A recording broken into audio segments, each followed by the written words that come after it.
Bueno, pues muy buenos días a todos y a todas. Es un gusto poder veros de nuevo para continuar con una sesión acerca de este curso, ¿no?, de tecnologías digitales y democracia, ¿no? Hemos venido viendo estos días, ayer tuvimos una introducción contextual, ¿no?, sobre, digamos, el panorama geopolítico y las implicaciones geopolíticas que tiene la inteligencia artificial y en general las tecnologías digitales en el espacio iberoamericano. Luego por la tarde tuvimos también, pues, desde una perspectiva sociológica y incorporando también la visión desde el sector privado, pues un poco de qué manera, ¿no?, interactúan, ¿no?, estas tecnologías digitales con los diferentes elementos, ¿no?, que componen, pues, la institucionalidad, la salud mental, en fin, una serie de elementos vinculados, ¿no?, con cuestiones sociopolíticas. Esta mañana nos han realizado una ponencia sobre aspectos más técnicos, ¿no?, que yo creo que siempre son útiles para conocer, ¿no?, los entresijos de un área que muchas veces, pues, tiene muchas complejidades conceptuales, ¿no?, que a veces se nos quedan un poco lejanas. Y en este caso, pues, tenemos el gusto de contar con Andrés Alamán, que me ha pedido que por favor no le haga una presentación extensa como es habitual, y que nos complace mucho tenerle aquí, no solo a él, sino también a Cristina Manzano, a la cual saludamos, ¿no?, directora de Relaciones Externas también de SEGIB, y que nos va a acompañar junto con el teniente coronel Miguel Vallenilla, que también nos acompaña y al que también queríamos saludar. Y esta presentación, pues, nos resulta muy interesante porque Andrés Alamán, pues, nos va a poder aportar una perspectiva jurídico-institucional, ¿no?, de cómo, de alguna manera, se está llevando a cabo todo el proceso, ¿no?, de transformación digital en América Latina, ¿no?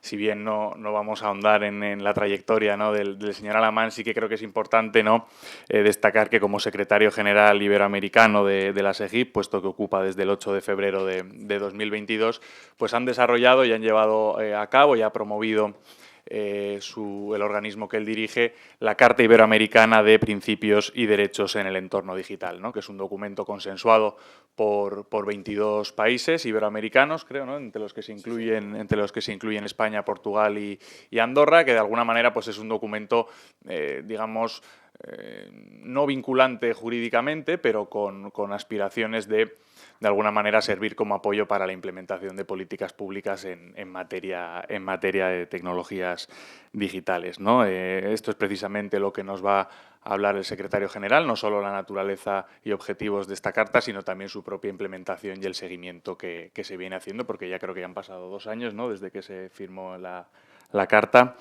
Así que, bueno, hechas las presentaciones, le damos la palabra al secretario general para que nos cuente sobre esta cuestión. Bueno, muchas gracias. Se fue Erika, pero quería felicitarla por este curso, por el enfoque que el curso tiene, porque la verdad es que aquí estamos realmente en el corazón, como yo creo que va a surgir de esta conversación, de uno de los temas que hoy día es verdaderamente prioritario en un sentido global. Así que quería agradecerle a Erika o felicitarla por tener este enfoque, por abrir este curso, agradecerle por tener esta oportunidad de conversar con ustedes y decirles que he estado muy atento a las presentaciones que se hicieron, ¿no? A la que acabamos de tener, y les quiero hacer una confesión, a la conferencia de ayer del tema de regulación. Y aquí entre nosotros me picaban las manos por intervenir ayer, ¿no es así? Porque van a ver, y lo hablé con Antonio Vargas, que es la persona que mostró el enfoque empresarial, porque yo creo que tengo algunas diferencias más o menos contundentes con lo que él planteó.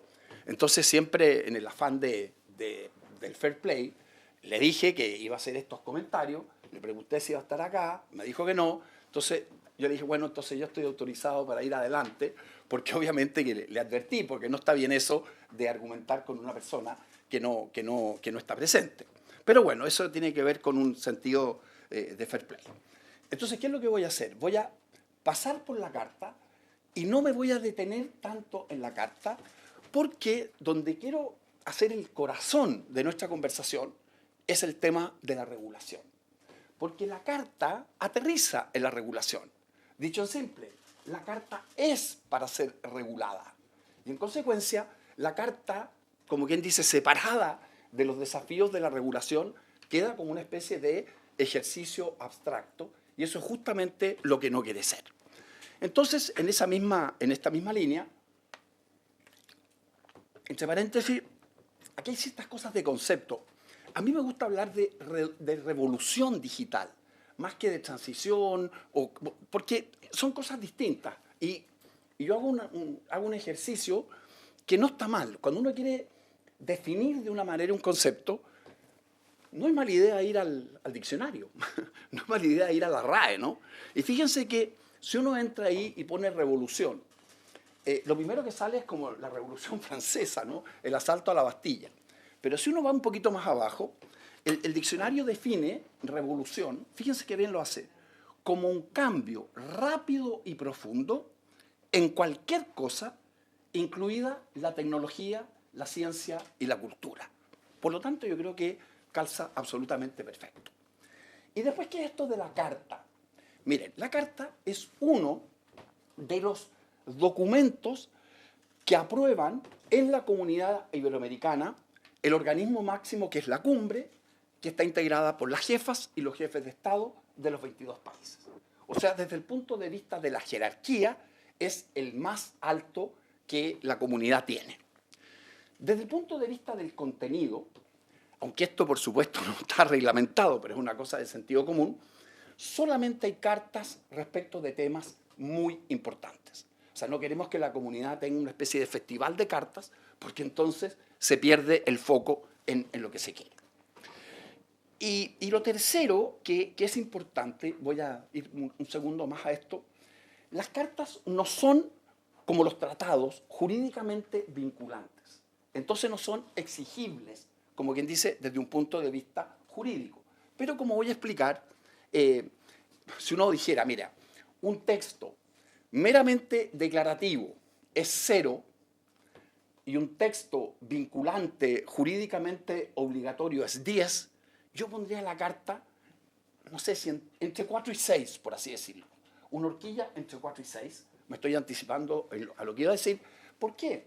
Porque la carta tiene principios que los países se obligan, como quien dice, a incorporar, y tiene también compromisos. O sea, se comprometen los jefes de Estado a hacer tal o cual cosa. Entonces, no es obligatoria, siempre es una materia importante y se adopta, no es así, en la máxima jerarquía. La carta tiene 10 apartados, pero, y voy a ir a ellos, pero también uno puede hacer un ejercicio de abstracción y decir, a ver, de estas 10 cosas, ¿cómo encuentro, como quien dice, lo que los arquitectos llaman las vigas maestras, ¿no? Que es como quien dice, aquellas vigas que hacen que el edificio se mantenga en pie.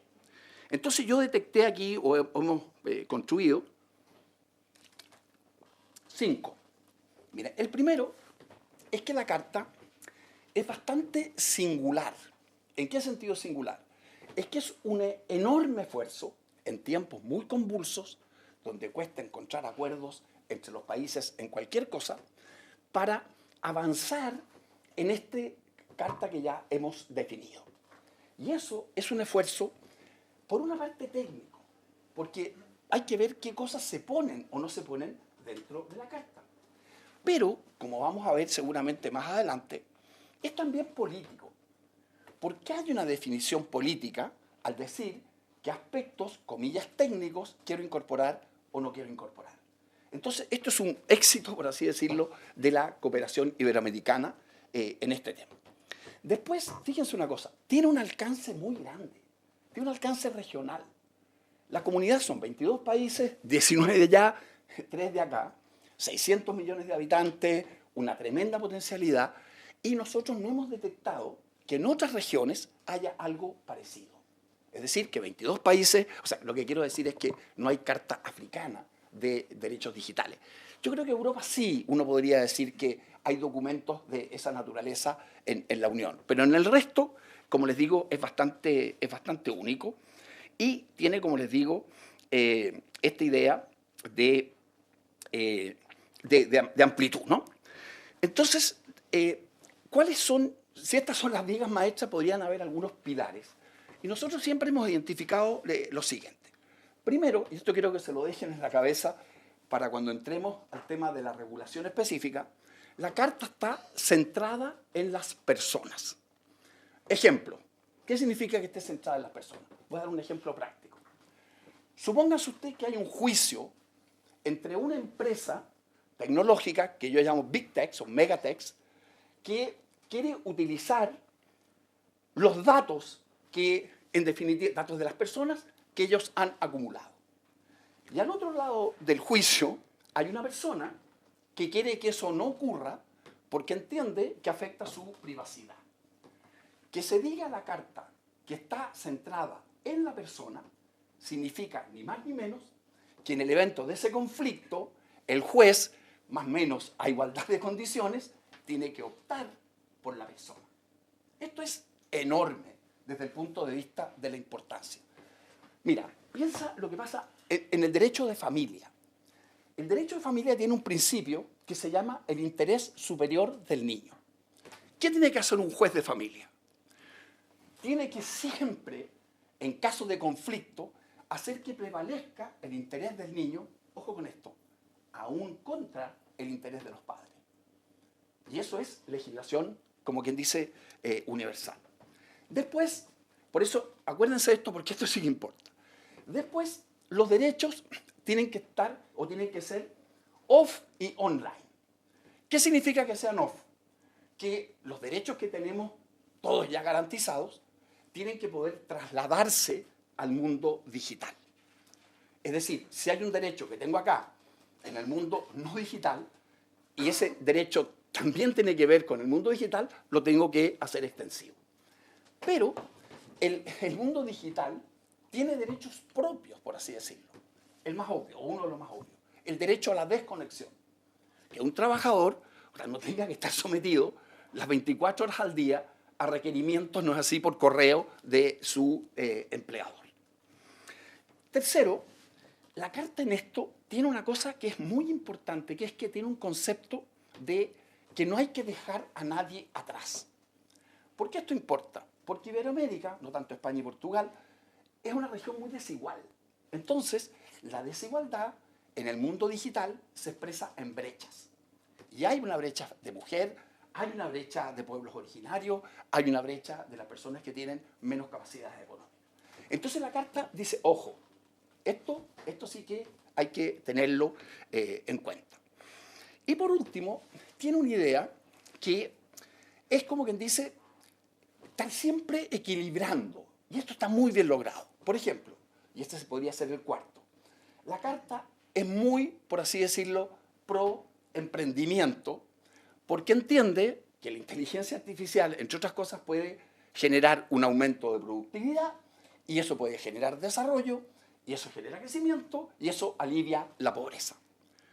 Pero la propia Carta dice, atención, este emprendimiento, llamémoslo motorizado por la inteligencia artificial o por esta revolución digital, tiene que siempre cuidar los derechos de las personas.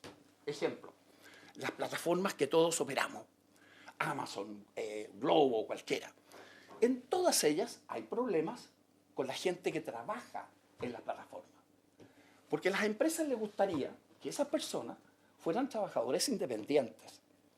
Y la ley lo que quiere es que esas personas sean empleados, es decir, tengan, entre otras cosas, previsión. Entonces la Carta equilibra, como yo les digo, eso. Ya expliqué, el tema no es así, de qué es lo que era vinculante y qué es lo que no era vinculante. Y el quinto es esto que acabo de insinuar, que es esta cosa de que es una Carta equilibrada. Entonces, esos 5 conceptos yo creo que ayudan, como quien dice, a bajar esta Carta.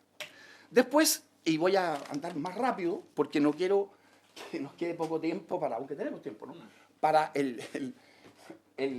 no sé si conflicto, pero la discusión que quiero armar respecto del tema de la regulación. Entonces, voy avanzando. El primero, la Carta tiene como 10 acápites y ustedes van a ver que en algunos casos son principios, en algunos casos son derechos. Hay que ir matizando con eso. Ya expliqué. Lo primero es la centralidad en la persona.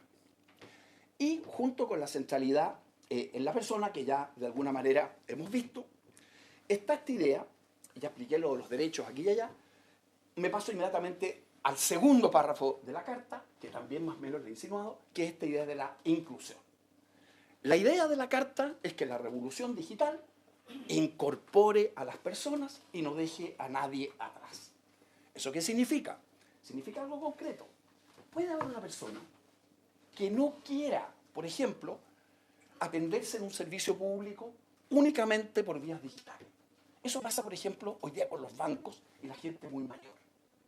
Que los bancos como que los empujan a que todo sea digital. La carta dice no. Usted tiene que respetar a aquella persona o que no quiere o que no puede, pensando en una persona muy mayor, integrarse a este mundo. Tercero, la cautela de la privacidad. Esto también alguien podría muy técnicamente decir, sí Andrés, pero esto tiene que ver con el punto número 1 de la liga, que es como dice la sexualidad en las personas. Pero esto tiene más desarrollo y se pone por delante esta idea de cuidar la privacidad de las personas como un derecho humano y como algo fundamental para que las personas puedan desarrollar sus proyectos, como quien dice, de vida. Entonces, hay una atención preferente al tratamiento de los datos, a los temas de ciberseguridad, todo lo que en definitiva pueda, como quien dice, violentar la privacidad. Después, hay una cosa específica que es la accesibilidad universal a los servicios públicos que han dado un salto de modernización, precisamente con la revolución digital.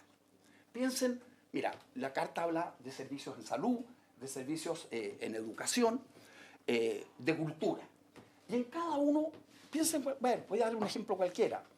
Los servicios de salud están avanzando mucho hacia la telemedicina, ¿no es así? Es decir, que en una unidad básica en cualquiera de nuestros países, si alguien va y tiene que hacerle, como quien dice, un examen complejo, en nuestros países, no acá, la regla general es que te derivan, ¿no es así?, a un hospital que está habitualmente muy lejos. ¿Qué es lo que hace la telemedicina? Te permite precisamente que te hagan el diagnóstico y en consecuencia te resuelvan el problema más abajo. Pero, ahí estoy dando un ejemplo al que nadie podría negarse. Aunque una persona podría decir, mire, ¿sabe qué más? Yo quiero ver al doctor cara a cara. Entonces, esta es la idea, ¿se fija? Que todo lo que mejora los servicios públicos con la revolución digital le llegue a todo el mundo, pero siempre el equilibrio. Pero guárdele un espacio a una persona que por alguna razón no quiere, en definitiva, entrarnos así en este esquema. Después, y esto ya de alguna manera lo insinué, atención preferente a las niñas, a los niños y a los adolescentes. Este es como una especie de principio precautorio general, que es muy razonable. De lo que se trata es que las personas que tienen, por así decirlo, o están en una etapa de desarrollo, de crecimiento, que todavía no tienen, como quien dice, el bagaje que tenemos nosotros, a ellos hay que cuidarlos más y hay que ponerlos en el ojo.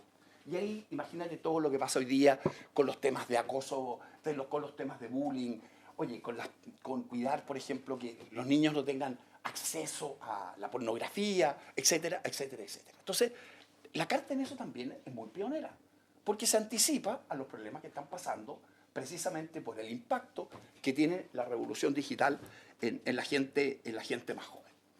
El sexto es, como quien dice, garantizar una amplia participación. Y esto, como ustedes se acuerdan, esto de no taxation without representation. Este era el reclamo de las colonias americanas al Imperio Británico, que decían, mire, como usted no me tiene a mí presente en su parlamento, entonces yo no acepto que usted me imponga tributos. Si usted me mete allá arriba, entonces si quiere, entonces impóngame tributos. Pero no me imponga tributos, en el fondo, sin que me pregunte a mí a lo menos algo o tenga yo algo que decir. Entonces la lógica de esto es que es, haciendo la analogía, algo que uno podría decir, sin información no hay participación. Ese es el concepto gordo. Para participar hay que saber, hay que entender, hay que tener información. Y eso tiene que ver con dos cosas. Con que especialmente el mundo público sea más abierto a los temas de transparencia activa y pasiva.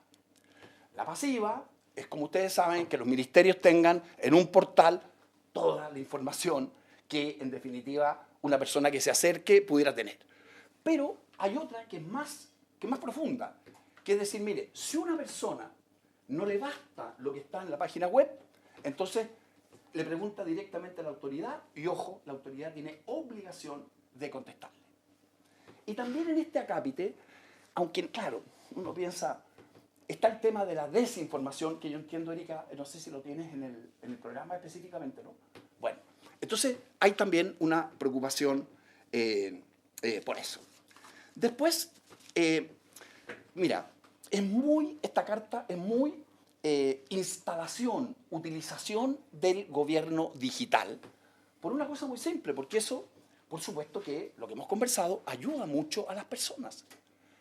Y, aunque parezca broma, todavía en América Latina, una vez se va a un servicio público y le piden un papel que hay que ir a buscarlo a otro servicio público. Es una cosa loca. ¿Te fijas? Porque el Estado debiera ser interoperable. Entonces uno realmente va y, oiga, no sé, y tráigame su certificado de nacimiento. Oye, ¿por qué no se lo pide usted al registro civil? Entonces vas a sacar una patente, una licencia de conducir y te piden eso. O de repente otro te pide tu declaración de impuestos. Bueno, estoy dando un detalle chico, pero la carta, como quien dice, es muy pro gobierno más cercano a las personas. Voy terminando. El 8 es el tema de una promoción de la economía digital. Y esto es importante porque la carta tiene una visión positiva del impacto que la revolución digital puede tener en las empresas. Dos palabras. Las empresas en América Latina, o la economía, como quieran, es muy poco productiva. Estamos estancados en materia de productividad desde hace 20 años. Y según algunas mediciones, estamos retrocediendo. Entonces, ¿qué es lo que hace esta revolución digital? Puede ser un motor potentísimo para que cortemos la brecha de productividad. Para eso sirve esto.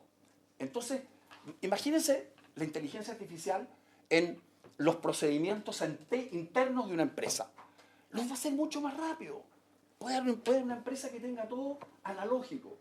Se le mete inteligencia artificial y todo va a funcionar más rápido. Pero, de vuelta, lo que ya conversábamos, ¿te fijas? Los derechos también de las personas.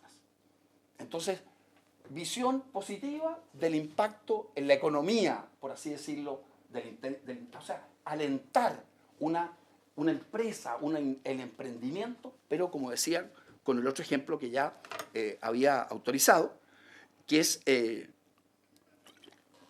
como quien dice, cuidar la otra parte del emprendimiento, los derechos laborales, etc.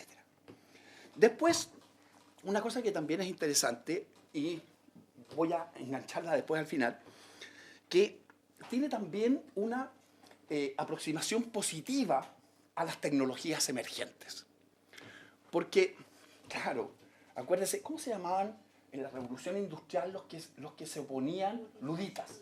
Los luditas, ¿qué es lo que hacían? Aparecían unas máquinas de vapor, que te llevan con unos martillos y las trataban de romper. Bueno, eso es una ridiculez. Pero la idea de esto es, mire, no hay espacio para los luditas, pero atención,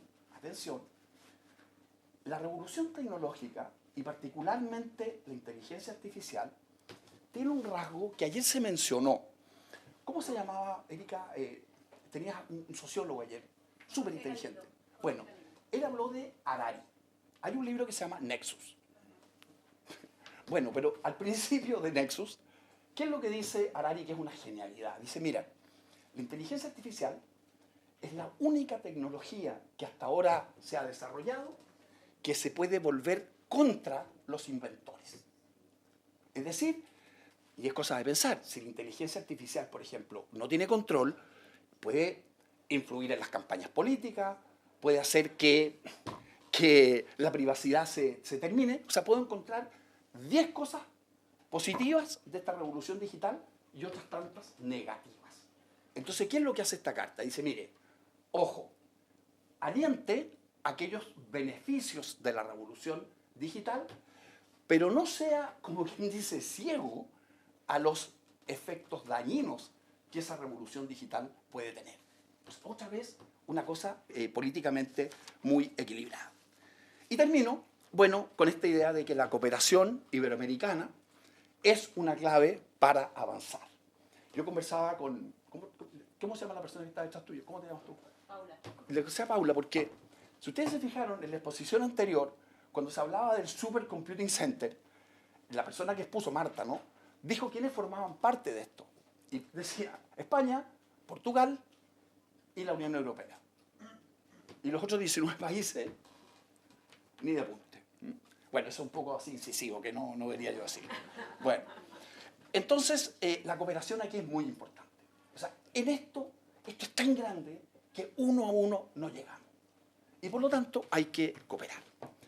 Y bueno, y por último, esto se está ejecutando, esto lo hacemos desde la Secretaría, tenemos 4 grupos de trabajo, los países han definido, porque imagínate, esta carta tenía 48 compromisos, y aquí para avanzar, todo esto se hace en la comunidad por consenso.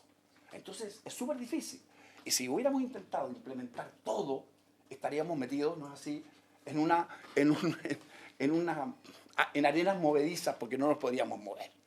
Entonces, básicamente ahí hay temas de protección de datos, hay temas de protección de consumidores, hay temas de gobierno digital y un cuarto que se me escapa. Y aquí viene el punto. ¿Para qué sirve al final toda esta carta? Para generar estándares. ¿Y qué son estándares? Los estándares son los principios, las normas, los patrones que a su turno, y aquí caigo en la regulación, tienen que inspirar la regulación en un sentido amplio. ¿Qué significa sentido amplio? Legislación, una cosa fundamental. 2, reglamentación. Muchas veces las leyes, especialmente las que son muy complejas, no pueden, en definitiva, resolverlo todo. Entonces siempre el Estado, el gobierno, tiene vía reglamentos, vía decretos, ¿te fijas?, hacer que esa ley se implemente. Entonces, esta, como quien dice, regulación, tiene que ver con legislación, tiene que ver con reglamentación y tiene que ver también con inspiración de políticas. Por ejemplo, la capacitación. ¿Cómo tiene que ser la capacitación para el mundo digital? Vuelta atrás al principio, tiene que no dejar a nadie atrás. Entonces, si el gobierno quiere capacitar, no puede solamente capacitar a la élite, que por lo demás tiene plata para hacerlo por sí misma, sino que tiene que, en definitiva, capacitarlos a todos. Entonces, aquí caemos, ¿no es así?, en el tema mega de la regulación. ¿Y cómo nos aproximamos nosotros desde la CEGIP a esto? Decimos que aquí hay un triple desafío, mire, que va a ir emergiendo en la conversación que vamos a tener cuando analicemos o tratemos de contestar 3 preguntas. Primero, ¿a quién hay que regular? ¿A quién? La segunda, y esto parece parecido pero no es, ¿quién debe regular? Y lo tercero, ¿qué es lo que hay que regular? Van a ver ahora cómo van a ir saltando. Oye, interrúmpanme si quieren, no tengo en eso ningún problema, hagamos que esto sea más bien una conversación. Miren, aquí a los que hay que regular no son a las pymes tecnológicas. Hay que regular a los que yo llamo los megatechs. Estos grandes conglomerados que, fíjense cómo los vamos a tratar de pintar aquí entre nosotros. Primero, por definición, son globales. Los megatechs casi no tienen domicilio en un país. Tienen domicilio en todos, o en muchos. Producen algunas cosas acá, las venden por el otro lado, pagan impuestos por esto de aquí. Entonces, estas megatechs son globales. Atención, la regulación, por regla general, no es global, es nacional. Entonces hay un problema. porque tampoco es fácil que haya una regulación mundial. Entonces, cualquiera de nuestros países trata de regular, pero con lógica del país. Pero está regulando, podría decirlo así, a un animal que no es nacional, que es global. Primer problema. Segundo, son muy ricas, tienen mucha plata. El patrimonio de estos megatechs, esto parece broma, es a veces superior al PGD de varios países juntos. Y si me apuran, claro, yo podría seleccionarlo y podría llegar a decir que una cualquiera, no voy a mencionar a ninguna, entonces yo puedo encontrar países pobres o decir, mire, esta tiene el patrimonio de esta empresa equivale al PGD de 25 países. ¿Qué es lo interesante? Que esto no había pasado nunca, pues. Porque siempre, por así decirlo, los estados eran más ricos que las empresas. Ya no es así. Ahora las empresas son muy ricas y desafían incluso en plata a los estados. Mira, ¿qué problema hay en los países en América Latina? Tienen un problema de endeudamiento. Y les cuesta financiar sus deudas, obtener plata. Bueno, estas empresas tendrían, si quisieran, un poder de financiamiento gigantesco. Entonces, como que se invirtió en lo que ocurría. Las empresas eran más chicas que los estados a la hora, como dicen los argentinos, de la guita. Pero ahora eso cambió. Después, fíjense una cosa. Son muy creativas. Y algo que conversábamos aquí con Cristina Manzano, que va a intervenir en la tarde. Mira, la regla general en nuestra región es que la innovación, los inventos, las patentes, ¿dónde se producen? Se producen el 85% en las universidades. En nuestra región, España es distinto, Portugal es distinto, pero tampoco es tanto. ¿Cuál es la clave del protagonismo, por ejemplo, de Estados Unidos? Que interviene el sector público, pero los motores de la innovación son las empresas. Entonces allá las empresas, en nuestro lado, inventan muy poco. Y inventan, como quien dice, poco también los estados. Pero en este mundo, estas megatechs inventan todo. Mira, yo estuve viendo, y en esto puedo estar equivocado, pero tengo la impresión que el último invento público en esta cantidad de nombres que hemos tenido, ¿saben cuál es? Internet. Porque el origen de Internet está en un programa de defensa del Pentágono. Y ya hacia fines de los años 70, a mediados de los años 75, esto se empezó a desarrollar y por supuesto después, ¡pum!, explotó. Pero si ustedes van a los iPhone, bueno, yo no soy un experto en esto, pero si uno mira, como quien dice, los inventos, son más privados que públicos. Entonces, imagínense el poder que eso significa. Porque si yo soy el que inventa, yo hago que mi invento opere, actúe, sin preguntarle a nadie. Entonces, problema del Estado.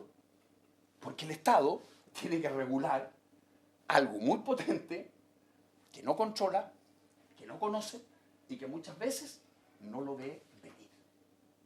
Entonces, imagínense estos megatechs, los rasgos que le estamos dando.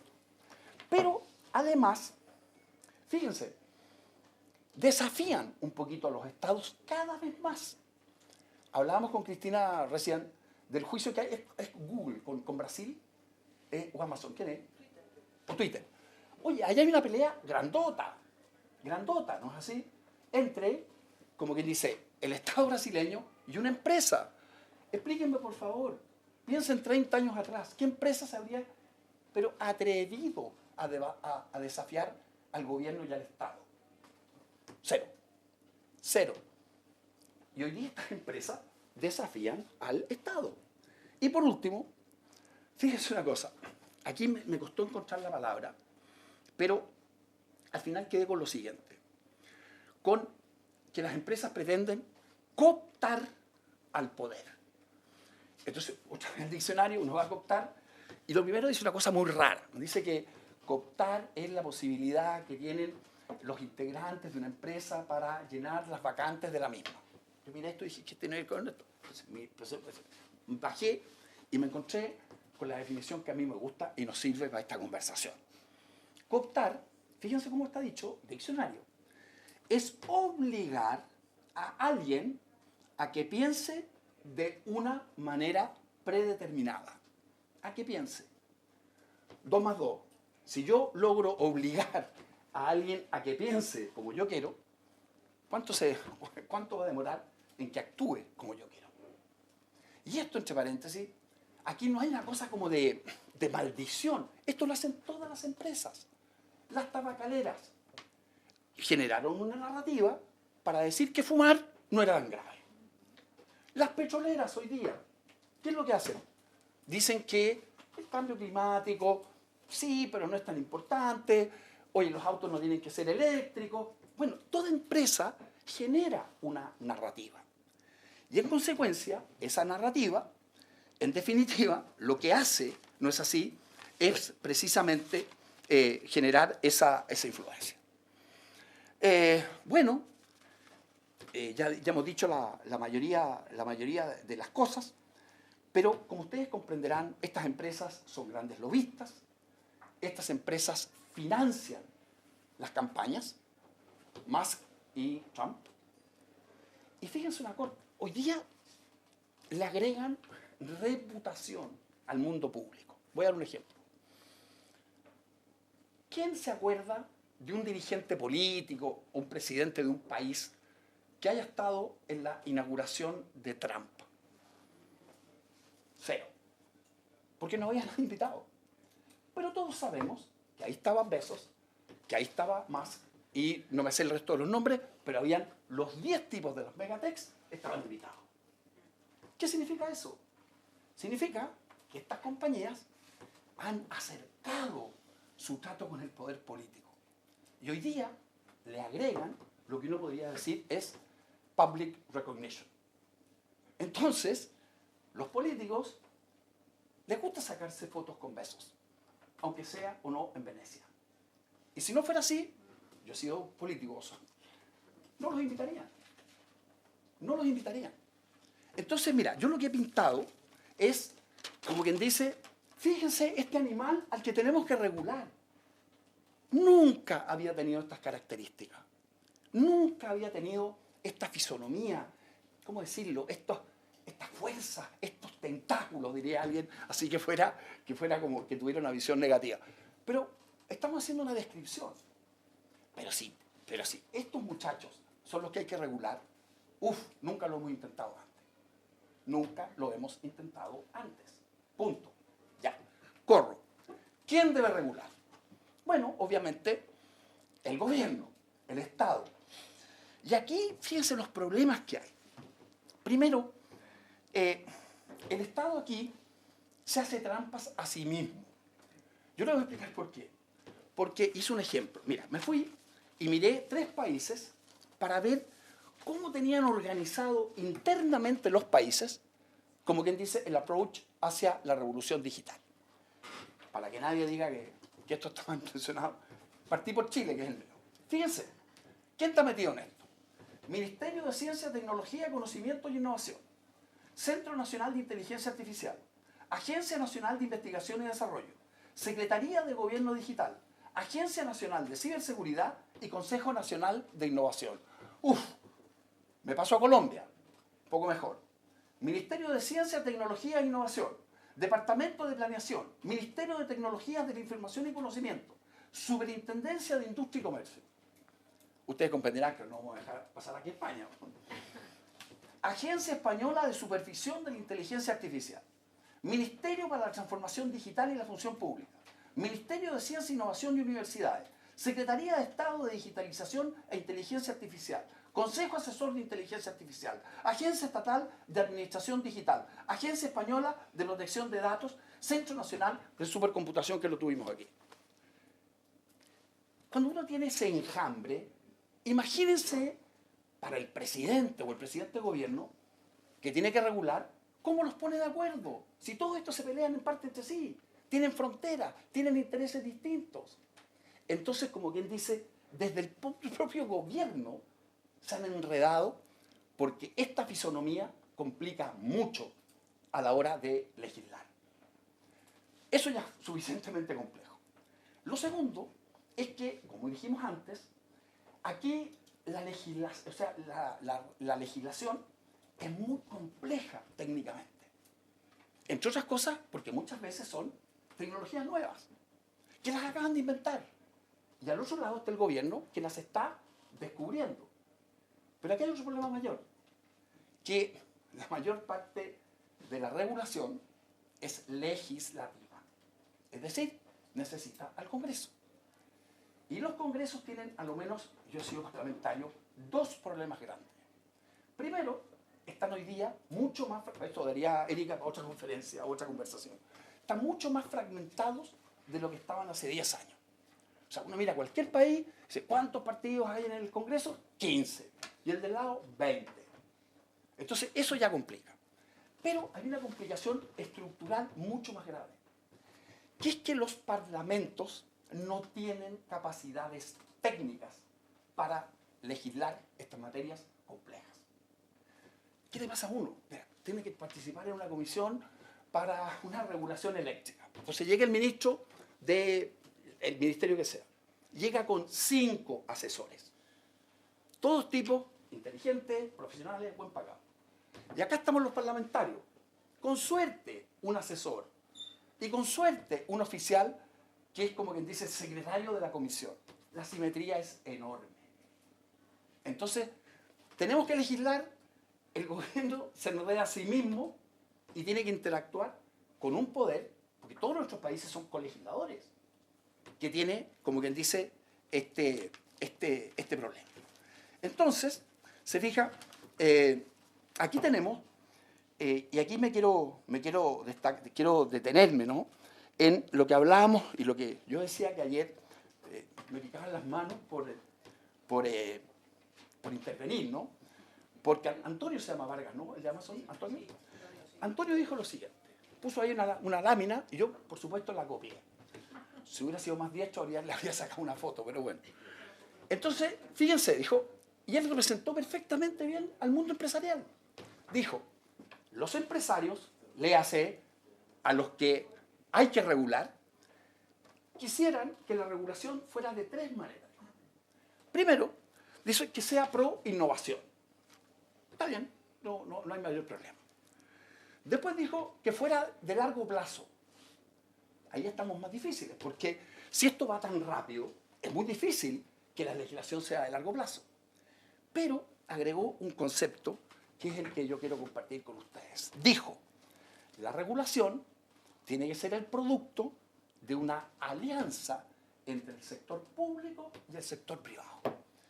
Bueno, y eso fue lo que yo le hablé ayer, porque le dije, mira, tu trilogía, desde el punto de vista lo mío, claro, yo he inventado algunas de estas cosas, pero esto es EGIP, le falta, yo le agregaría, le puse un bullet. ¿Cuál? El principal de la Carta Iberoamericana y de la Carta Europea, centrada en las personas. Entonces se le olvida lo que para nosotros es lo más importante, que la regulación tenga como foco las personas y sus derechos. No está ahí. No está ahí. Pero hay una cosa que quizás es más grave. Y por eso le lamento que no esté aquí, porque sería una conversación entretenida. Yo le dije, oye, ¿qué es esto de que la regulación tiene que ser una colaboración entre el sector público y el sector privado? Claro, me dijo, tiene que haber una colaboración. No, le dije yo. Aquí no hay. Mira, la colaboración es horizontal. Yo colaboro contigo, tú colaboras conmigo. Pero cuando se trata de regular, hay una primacía en el Estado. El Estado tiene que escuchar, por así decirlo, al actor privado, tomar en cuenta sus consideraciones, pero el que manda es él.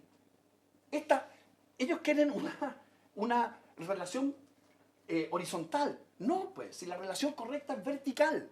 ¿Y por qué es vertical? Por lo siguiente, por los intereses. Porque los intereses de las empresas legítima. Es un legítimo interés. No hay nada aquí ilegítimo. ¿Cuál es? La legitimidad de su ganancia. Es decir, tienen un, vuelvo a insistir, legítimo interés particular. ¿Y cuál es el interés del público? No es ese, po. El interés del público es precisamente cautelar los derechos de las personas y orientarse al bien común. Entonces, tenía una cita que les iba a usar, porque, claro, yo he sido siempre una persona muy pro emprendimiento y pro empresa privada. Entonces le dije, mira, entonces como que tuve una duda, entonces le dije, mira, yo tengo a quien citar para apoyar mi tesis. Que mira, entonces dijo, ¿quién? Bueno, le dije yo, dime tú, ¿quién es la persona? ¿Quién es el filósofo que tú consideras que es más pro empresa privada, el libre mercado, etcétera, etcétera? Se quedó callado, entonces le dije, bueno, te voy a ayudar. Adam Smith. El, como quien dice, el non plus ultra de lo que estamos hablando. Bueno, entonces le dije, mira, te voy a leer una cita que la había buscado hace el mismo minuto. Entonces miren lo que dice Adam Smith. Quote: los intereses de los empresarios a menudo no coinciden y son opuestos al interés general de la sociedad. Esto no lo dice ningún izquierdista, no sé de cómo ponerle el nombre. Lo dice la persona que podría estar intelectualmente, como quien dice, en el fundamento de que es una visión de libre emprendimiento. Y si eso le hubiera parecido poco, yo tenía otra cita que decía, de este mismo, mira, dice Adam Smith, no Carlos Marx, dice, cualquier propuesta de regulación que provenga de los empresarios tiene como propósito engañar al público. Claro, eso puede ser un poco, se pasó a algunos pueblos, ¿no? Pero sirve, obviamente, para la argumentación que estamos haciendo. Entonces, ojo, a la hora de regular, aquí no hay simetría. El que tiene que prevalecer es el interés público. Y el interés público lo representa el gobierno como representante del Estado y no las empresas. Y eso hay que tenerlo claro. Ojo, y esto es un planteamiento global. Ya, sigo. ¿Qué es regular? Mira, porque fíjense, vimos el problema que había a quién regular. Después vimos, ¿no?, así, los problemas que tiene quién regula. Y ahora nos queda el último. ¿Qué se regula? ¿Qué hacemos? Ya vimos. Las materias a regular son extraordinariamente complejas técnicamente. Después, de alguna manera, como hemos visto, lo que hay que regular, mira, siempre la regulación viene de atrás, ¿te fijas?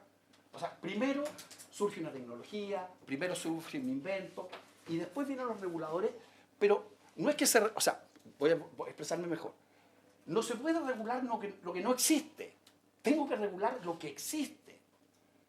Si no, no puedo. Entonces siempre voy a ir un poquito detrás. Siempre. Pero lo que pasa aquí es que voy muy atrasado por todo lo que hemos visto. Y fíjense una cosa que también es interesante, y quiero, como les digo, cerrar. Miren,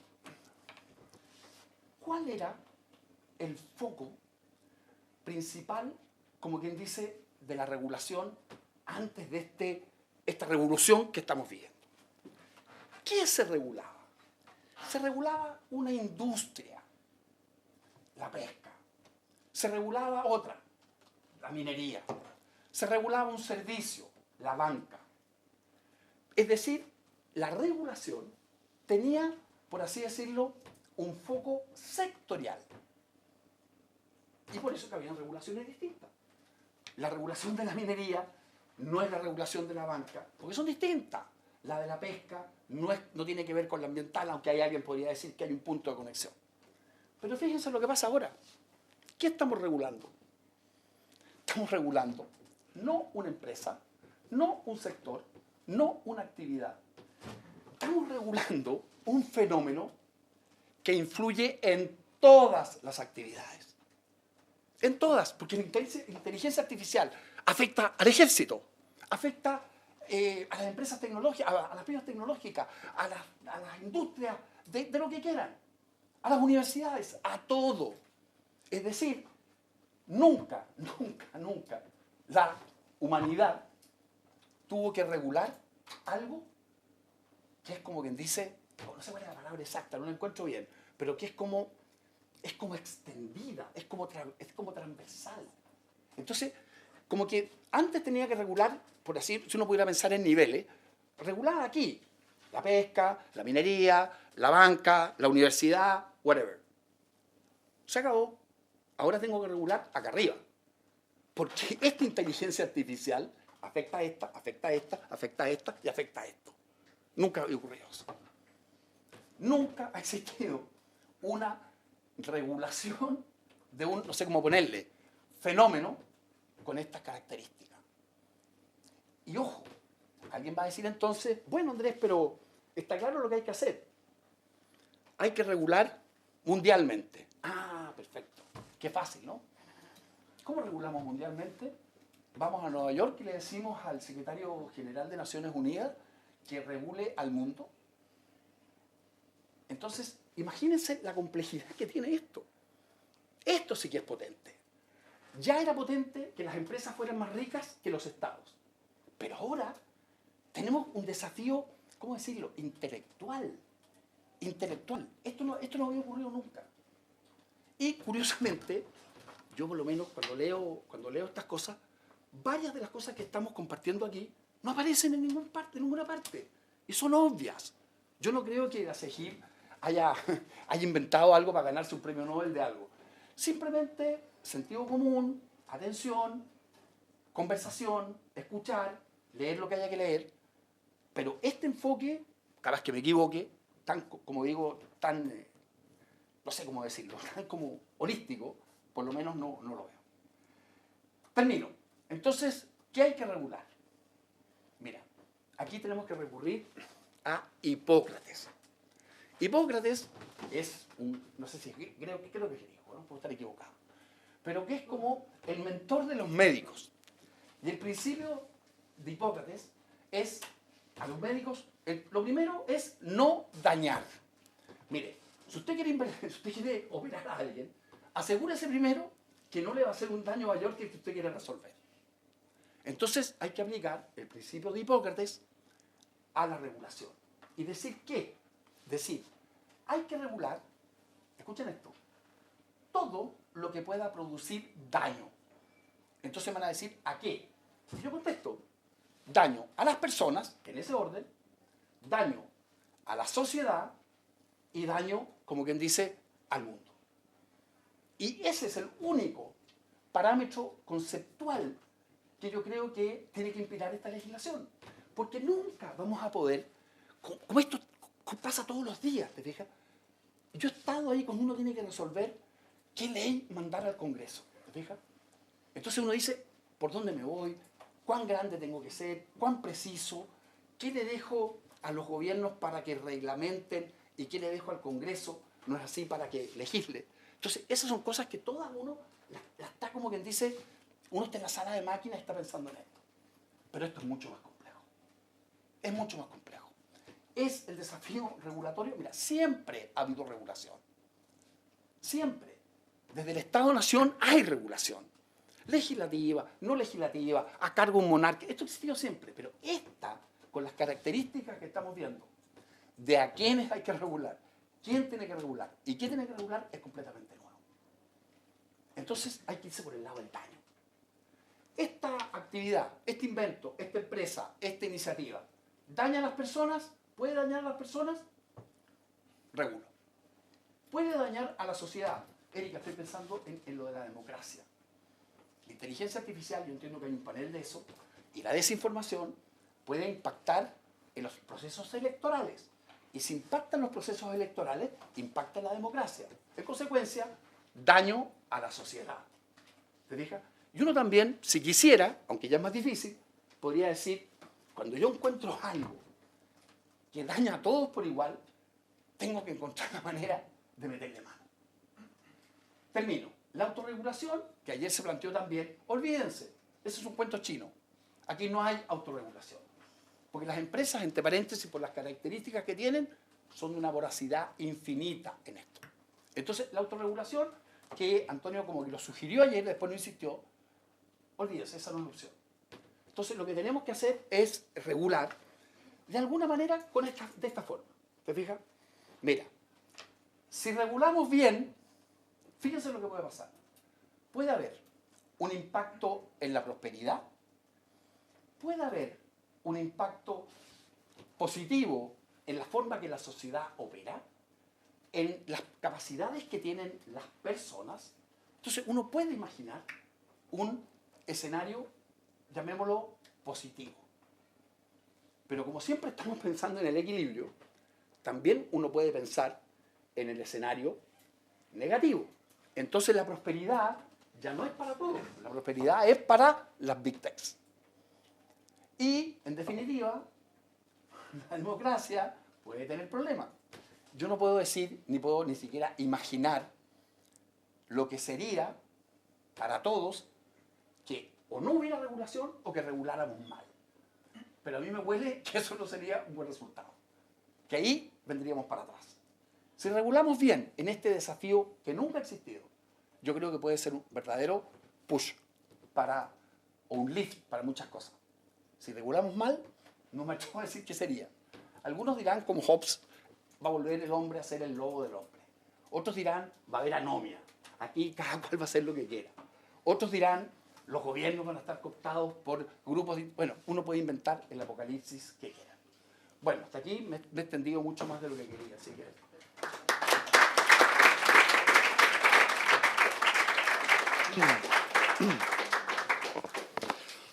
Bueno, muchas gracias, secretario, por tu intervención. La verdad que ha sido muy ilustrativa, muy clara.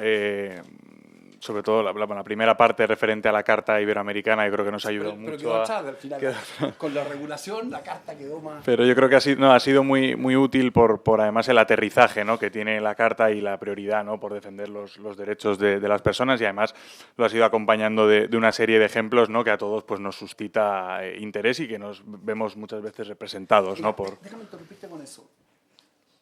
Lo que hemos hecho en la CEGIP es generar una narrativa. Y ojo, en esta sociedad de la información, la narrativa hace todo. Entonces, yo lo que les sugiero, especialmente a los que son, como quien dice, estudiantes, es que siempre piensen en un concepto de narrativa. La narrativa es, como quien dice, poner elementos, poner factores, pero sobre todo, conectarlos. Entonces, lo que hay aquí es una conexión. Entonces, pones los elementos, esto es como hacer una cocina, o hacer un guiso.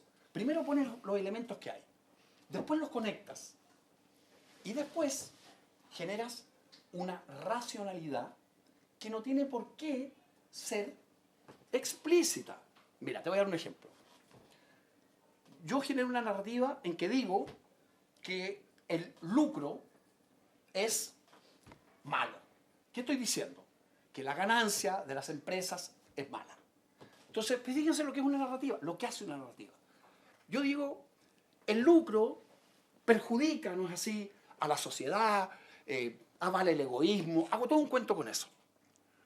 Si la narrativa está bien construida, no tengo que ir al paso siguiente. ¿Cuál es el paso siguiente? Si el lucro es malo, los empresarios son malos, porque ellos son los que generan lucro. ¿Me explico? Entonces, las narrativas se construyen con elementos, con conexión, con un razonamiento, y hay que arreglársela para que eso como que fluya hacia un resultado que uno espera. Entonces, para todo, en el mundo que vivimos, todos son narrativas. Las empresas tienen narrativa, los gobiernos tienen narrativa, las universidades, Erika, la fundación tiene una narrativa. Entonces, el que inventa, bueno, me fui por otra parte, pero el que inventa y sabe manejar esto, escúchame una cosa, tiene una ventaja gigantesca para dirigir empresas, instituciones, fundaciones o para manejarse uno mismo. Porque uno de repente tiene que presentar algo a una persona, por ejemplo, para que lo contraten. Entonces no hay que ir ahí como quien dice, a decir, oiga, estudié en el colegio tanto, me gradué donde... Esta es la primera parte, esos son los factores. Eso no convence a nadie. Entonces, él tiene que conectar. Yo quiero que me contrates tú y tú eres una empresa eléctrica. Entonces yo digo que en el colegio fui o tuve un grado especial, estoy inventando, en física, y que soy ingeniero. Y como ingeniero me interesa la infraestructura. Entonces, te fijas, pongo las piezas, pero las conecto, porque ¿qué te estoy transmitiendo? Te estoy transmitiendo valores, factores, que sin decirlo, porque si yo voy y te digo, mire, contráteme a mí porque yo voy a ser muy bueno para usted, tú simplemente no me vas a escuchar. Pero si yo construyo este argumento, pongo los factores, los conecto, te insinúo cuál es el resultado, entonces hay muchas más posibilidades que me contrate que si yo simplemente le dejo caer en mi currículum los títulos que pueda tener. Y esto sí que es clave para moverse en la sociedad, y creo yo, para moverse en este mundo, cada uno. Bueno, me fui por un lado distinto, ¿no? No, pero yo creo que es muy pertinente, ¿no? esta intervención sobre la construcción de la narrativa, precisamente por las dificultades que muchas veces tiene América Latina, ¿no? Para constituirse como un interlocutor unificado, ¿no? Y que represente, por ejemplo, en la cumbre Unión Europea-CELAC, ¿no? de hace un par de años, pues precisamente hubo esa dificultad, ¿no? Con la interacción con la región, ¿no? Luego, en la segunda parte de tu intervención, yo creo que has mencionado tres elementos que son claves, ¿no? Para entender un poco la naturaleza de este fenómeno, ¿no? de la revolución, ¿no? Como tú bien has mencionado, ¿no? Que es la naturaleza global. Muchas veces, además, últimamente, cuando nos aproximamos a los desafíos de América Latina, pues nos encontramos con que casi todos son de naturaleza global, ¿no? El crimen organizado, la crisis climática, las migraciones, por supuesto. Y en ese sentido, te quería preguntar luego, si tienes un espacio para ello, ¿cuál ha sido... Cuando ustedes se aburran, me dicen y terminamos, ¿no? ¿Cuál ha sido luego, cuando demos palabras, si puedes ahí para no quitar tiempo a los alumnos, pero cuál ha sido el apoyo o la supervisión que ha habido por parte de organismos regionales y dentro de Mercosur, CELAC, Alianza del Pacífico, si ha habido sobre la Carta Iberoamericana, si ha habido algún apoyo o algún... Mira, la estamos implementando, como te decía, con grupos de trabajo de los distintos países. Eso va bien, pero es lento, ¿se fija? Y la carta, cuando uno le explica, se entiende bien, ¿te fijas? Pero, y eso esto es un problema que tiene la propia comunidad, porque el momento estelar de la comunidad son las cumbres, porque ahí están todos los jefes de Estado. Pero las cumbres son cada 2 años. Entonces, a ver, ¿qué es lo que estoy diciendo? Si nosotros pudiéramos tener un espacio para generar esta narrativa que hemos ahí ido construyendo, yo estoy seguro que los jefes de Estado tomarían decisiones más potentes respecto de lo que hemos conversado. Entonces, a nivel técnico, yo diría que estamos bien. Pero por ejemplo, esto que hablábamos contigo, ese Supercomputer Center de Barcelona, debiera estar conectado. Mira, allá, México está haciendo cosas grandes en esto. Brasil también. Colombia, algo. Chile, que es chiquitito, bien. Pero bueno, ¿qué deberían hacer los jefes de Estado? Deberían dar un impulso político para que todo esto se conectara, ¿te fijas? Entonces, vamos bien, pero vamos lento. Y algunos de estos dilemas, tengo la impresión que no están, como quien dice, en el escritorio de los que tienen que tomar decisiones, y quizás eso es culpa en parte nuestra, de no ser capaz de llevar bien esto, ¿te fijas? Que esta lógica, que esta forma de argumentar permee, ¿no? Pero bueno, ahí vamos. No está fácil para nadie. Pero bueno, tampoco uno tiene que sentirse Superman. Hay que tratar de hacerlo lo que se puede. Entonces, técnicamente vamos bien. ¿Podríamos ir más rápido? Podríamos ir más rápido. Pero lo que falta, diría yo, es como un encaje más político. Y si me voy, bueno, esto no lo debería decir, pero si me voy uno por uno de los presidentes, no son muchos los que tienen una prioridad muy grande en esto. Por ejemplo, el presidente Sánchez sí lo tiene. Él está encima de esto, él se movió para que la Carta de Derechos Digitales funcionara. El que estaba, pero le vuelvo a decir, esto yo no lo debería decir porque se supone que no tengo que hacer esta diferencia. Por ejemplo, el presidente Lacalle y Uruguay en esto anda bien. Porque, entre paréntesis, en este tipo de cosas los países chicos funcionan mejor que los grandes. Te regalo legislar en Brasil. Que además, ojo, además es un país federal. Pero bueno, hay que seguir en esta evangelización. Pues si te parece podemos dar la palabra a los asistentes. Podemos recoger, yo creo que 3 preguntas, como venimos haciendo, y las vamos respondiendo. No sé si hay un micrófono. Por aquí a la directora. Aquí se ve que esto no es horizontal. Qué vergüenza. No deberíais darme trato de favor. No, muchísimas gracias, secretario, porque además no solamente por tu intervención, sino porque te has volcado con nuestro curso y realmente te lo agradecemos a ti y a CEGIP en general el apoyo. Y yo iba solamente a abundar un poquito sobre el tema que ya estaba, así es cómo vamos de aquí a la cumbre iberoamericana, ¿no? ¿Qué se podría poner en la agenda? ¿Qué podríamos avanzar concretamente hacia la cumbre iberoamericana? Porque además nos interesa, justamente nosotros tenemos que mirar qué podemos poner nosotros, qué insumos hacer, qué crees que debería, por dónde crees que deberíamos transitar y cómo unimos fuerzas para poner sobre la mesa con más fortaleza este tema. Sí. Bueno, gracias, secretario. Tengo un montón de preguntas, voy a tratar de agruparlas. Vos hablabas del desafío de la regulación y de cómo están en esta fase de empezar a trabajar en grupos de trabajo y demás para poder regular frente bueno, a estos monstruos tecnológicos y demás. Pero yo te quiero preguntar sobre otro desafío que es de otro nivel, que no es el nivel de la regulación, sino una mirada quizás más operativa y más vinculada al impacto social que esto pueda tener en el futuro. La carta la he leído, es muy integral, es muy buena como norte, como la narrativa que mencionabas para mejorar la calidad de vida de las personas.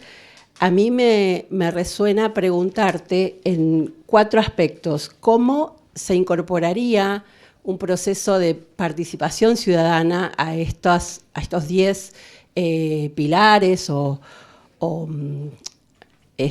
temáticas para que sea de alguna manera unida y vuelta en esta construcción de esa mejora ciudadana? Otra cuestión es, vos mencionabas que no hay que regular a las pymes, pero sí que efectivamente hay que apoyarlas para que cierren la brecha de productividad. Entonces, ¿cómo está pensado? Si ya hay alguna línea en el horizonte de apoyo a la competitividad de las pymes, porque claramente, bueno, yo soy de Argentina y lo vi mucho en mi etapa de trabajo anterior, hay una brecha enorme de digitalización de pymes que hay que poder construir alguna alternativa. Otra cuestión es cómo trabajar en términos de infraestructuras, y eso se está considerando, o sea, este cuarto eje que es el cómo, ¿no? Además de los 3 que vos mencionabas, en términos de las poblaciones más postergadas, donde todavía no hay ni siquiera conectividad, bueno, que por ahí son cosas que más allá de la regulación general se pueden ir trabajando. Y la otra cuestión es la de las capacidades, que vos mencionabas también, ¿no? Capacidades no solo en términos de adquirir elementos para poder regular, sino para la implementación operativa, por ejemplo, del gobierno abierto. Entonces, si hay ahí alguna línea de trabajo también desde la CEGIP y con los países, quizás con los países que tienen alguna experiencia acumulada, y si eso se traslada a América Latina, bueno, si podés hablar un poco de este cómo, ¿sí? Gracias. Recogemos una más por aquí y luego hacemos otro turno. Bueno, muchas gracias. Lo primero de todo, me ha gustado mucho la referencia a Hipócrates y me preguntaba en este aspecto precisamente cómo se evalúa exactamente cuáles son aquellos contenidos dañinos a la sociedad, porque claro, aquí, como has mencionado, cada estado tiene unos intereses y bueno, y yo me puedo imaginar que contenidos que para ciertos estados no serían dañinos, para otros sí, y que tal vez esto podría derivar incluso en un control o, no sé, censura de ciertos contenidos que sí se consideran dañinos o, bueno, persecución digital de ciertos colectivos, por poner un ejemplo. O sea, no quisiera yo tampoco introducir un tema que no toca, pero no lo sé, por ejemplo, el tema de los derechos LGTBI en ciertos estados que ahora se consideran como peligrosos para infancias y todo eso, pues, ¿cómo se podría abordar ese asunto?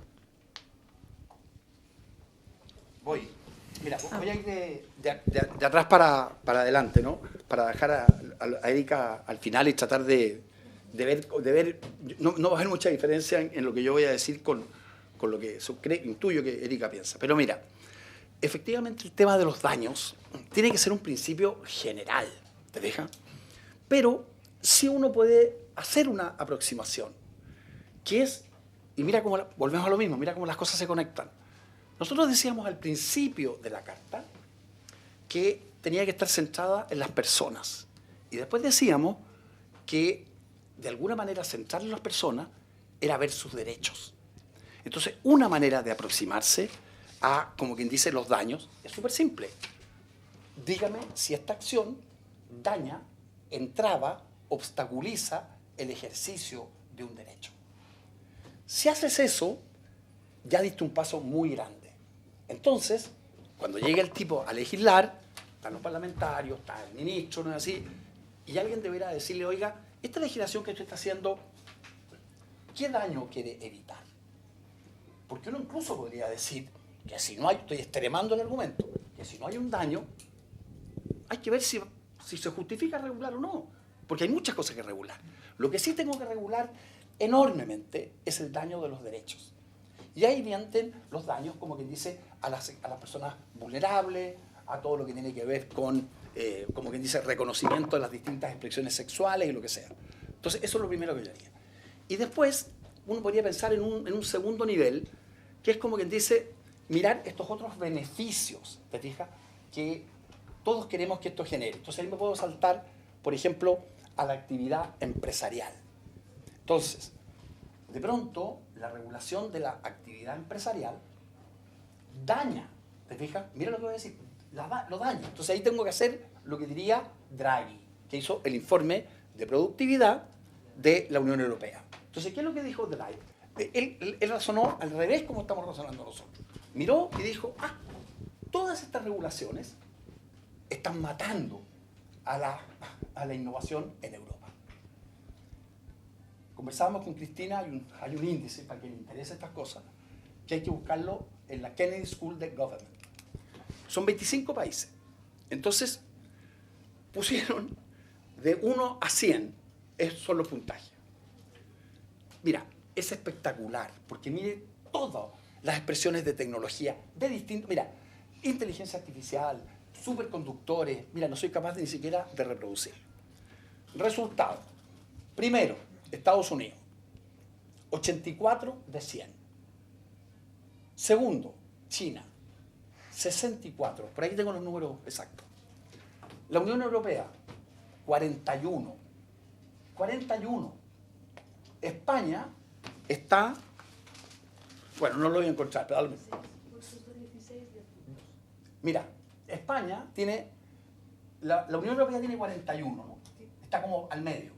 Fíjate que Estados Unidos está en 84 y Europa está en 41 con toda la gente inteligente que tiene Europa. Y de vuelta, España, usted dijo que estaba en 16, ¿no? Puesto 16 con 10 puntos. Con 10 puntos. Oye, y para no quedarnos afuera del Mundial de Clubes, Brasil, que es el único de los de allá que se incluye, está 18 con 8. 8,4. Draghi tiene toda la razón. Algo Europa está haciendo mal para estar con 41 de puntos y Estados Unidos está con 84. Y China está con 60 y tanto. Entonces, ¿qué es lo que pasa ahí? Pasa lo contrario, ¿te fijas? Obvio que algo hay en regulación que no está funcionando. Porque si toda la innovación tecnológica de Europa, empresas, universidades, tiene ese resultado, yo tendería a pensar que tenemos, ojo, o sobre-regulación o mala regulación. Porque no me trago que los europeos sean, y esto no lo digo por quedar simpático acá con los españoles, no me trago que los europeos tengan menos capacidad de creatividad, de innovación que los chinos. No me lo creo. ¿Te fijas? Entonces, bueno, ahí está el tema de los daños. Las 4 preguntas de Argentina. Mira, voy a ser súper franco como he sido toda esta mañana. Participación. En el nivel allá arriba, creo que la participación es lo que creo que vamos a coincidir con Erika, ¿no? Pero es compleja.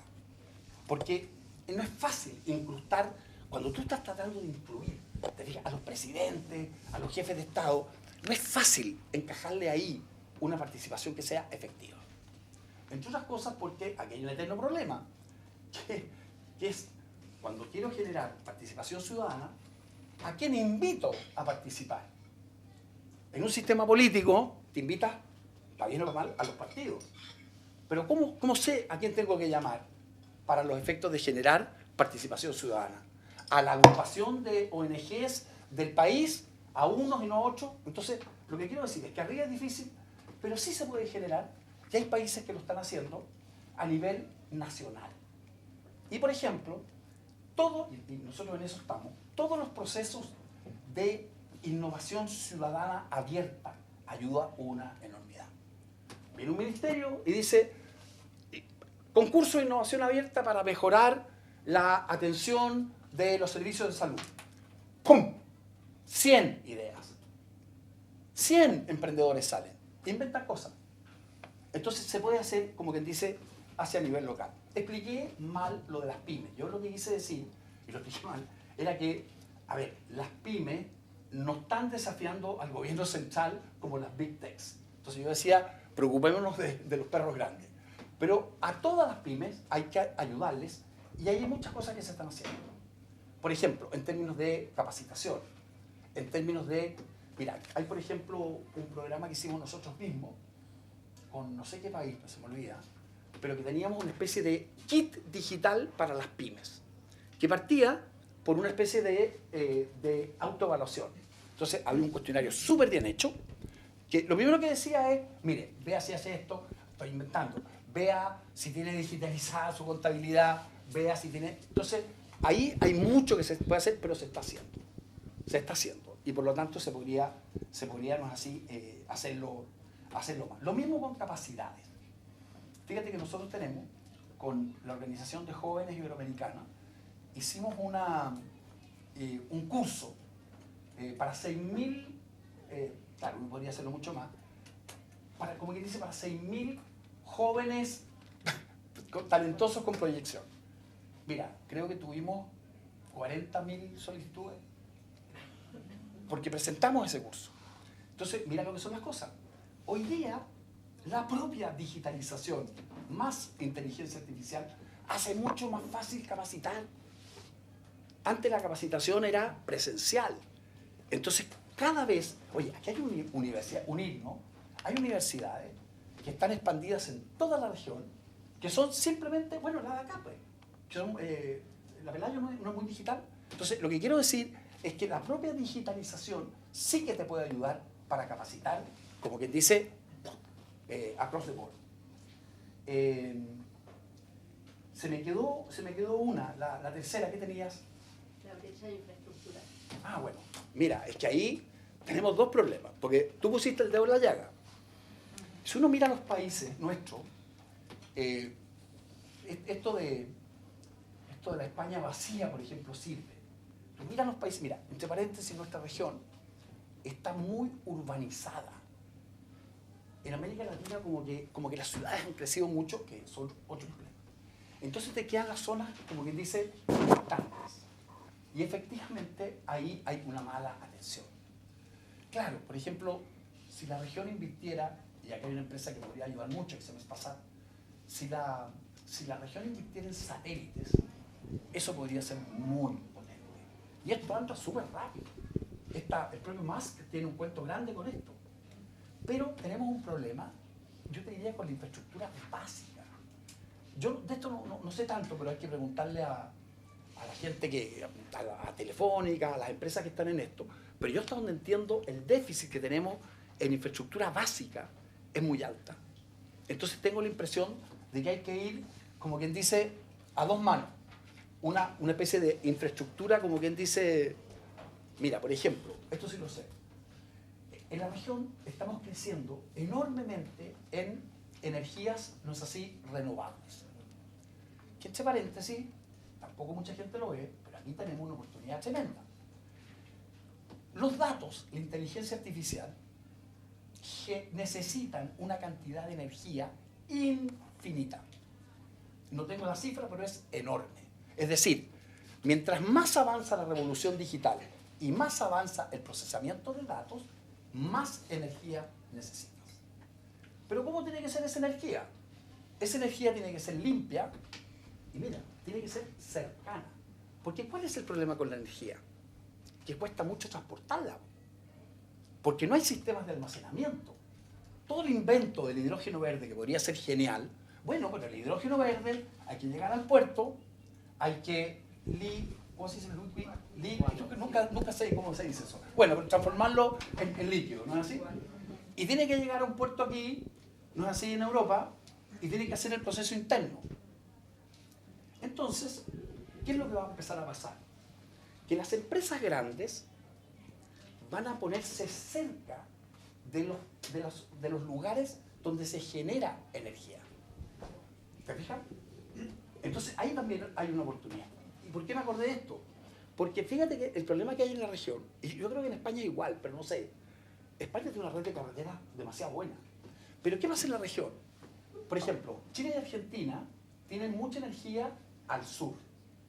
Entonces, llevarlo, ¿no?, así de allá abajo a Buenos Aires, necesitamos unas líneas de transmisión enormes y valen una porrada de plata. Entonces, ahí te fijas, lo que te quiero decir, hay una infraestructura que calza con la carta en el sentido de decir no deje a nadie atrás. Pero también hay una necesidad, como quien dice, de los fierros más estructurales.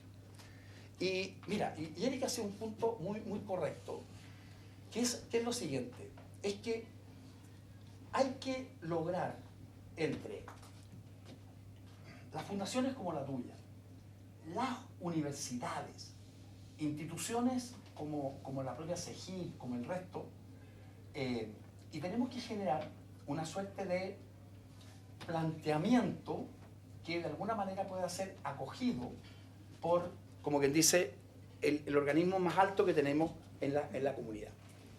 Y eso, Erika se caracteriza porque ella argumenta bien y los artículos que escribe son digeribles. Entonces, lo que tenemos que hacer es inventar una manera de impactar en los que toman las decisiones. Entonces, ¿cómo se construye esto? Hay que pensarlo bien, hay que envolverlo, hay que hacer una narrativa más reducida, porque a los jefes de Estado hay que llegarles con 2 carillas o 3 carillas.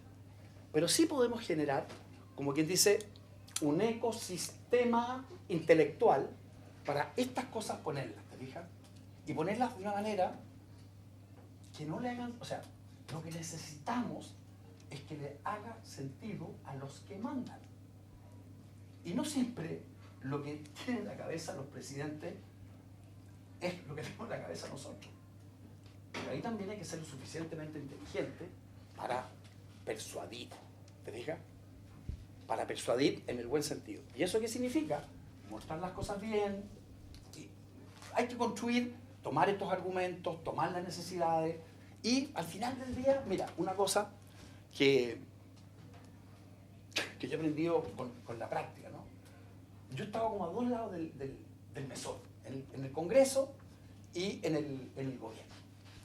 El peor lugar para pensar es el gobierno. Porque uno parte así, uno parte a las 8 de la mañana, oiga, me imagino cuando usted esté en el Estado Mayor o lo que sea, ¿no?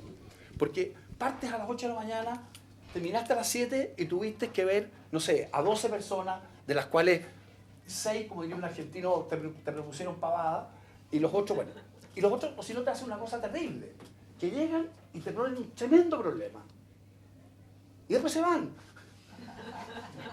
Entonces, lo que uno necesita, como quien dice, como diría un gringo, badly, es que el tipo venga y te diga, mire, tengo este problema con las pymes, porque tienen este problema de digitalización, y yo le quiero sugerir que haga 1, 2, 3, 4, 5.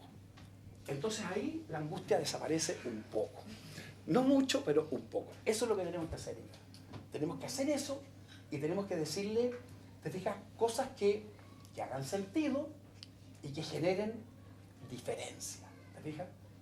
Y ahí tenemos que ver cómo, a qué nivel lo hacemos. Hay cosas que son más prácticas, ¿te fijas? Los jefes de Estado podrían decir, miren, este Supercomputing Center de Barcelona, como dicen en Chile, la lleva. Van adelante, tienen experiencia y lo demás. Bueno, vamos a hacer que, estoy inventando, que en vez de que cada uno de los países de allá pretenda, o los grandes, porque los no tienen plata, que hagan su propio supercomputing, pongamos toda la carne en la parrilla y hagamos que ese supercomputing center trabaje para todos nosotros. Y por supuesto, habrá que hacer una gobernanza, habrá que inventar tal cosa. Entonces uno puede decir, fija, 1, 2, 3, y tratar de que les caigamos con algo, ¿te fijas?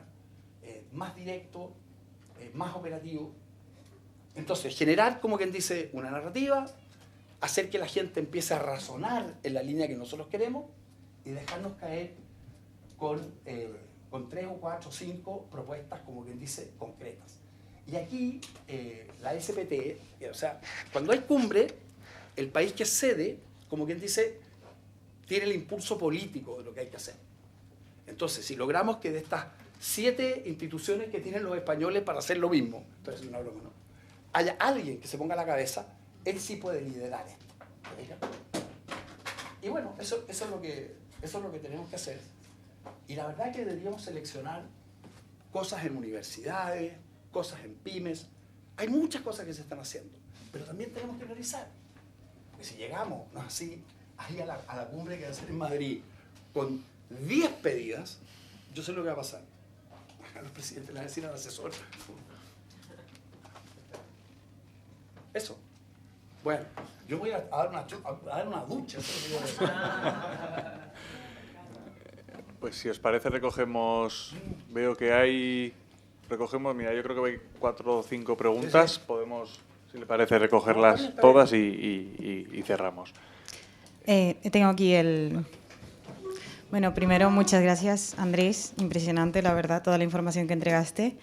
Y mi duda es sobre todo como, no tanto en la posición de altos comandos, sino como los jóvenes al final que no tenemos como un lugar, por así decirlo, donde recurrir como una organización tecnológica de jóvenes o algo así, como donde podríamos posicionarnos en esta transformación. O sea, entiendo que tú vas directamente como al Estado o al gobierno, pero la transformación atraviesa también todo lo que somos nosotros y las siguientes generaciones.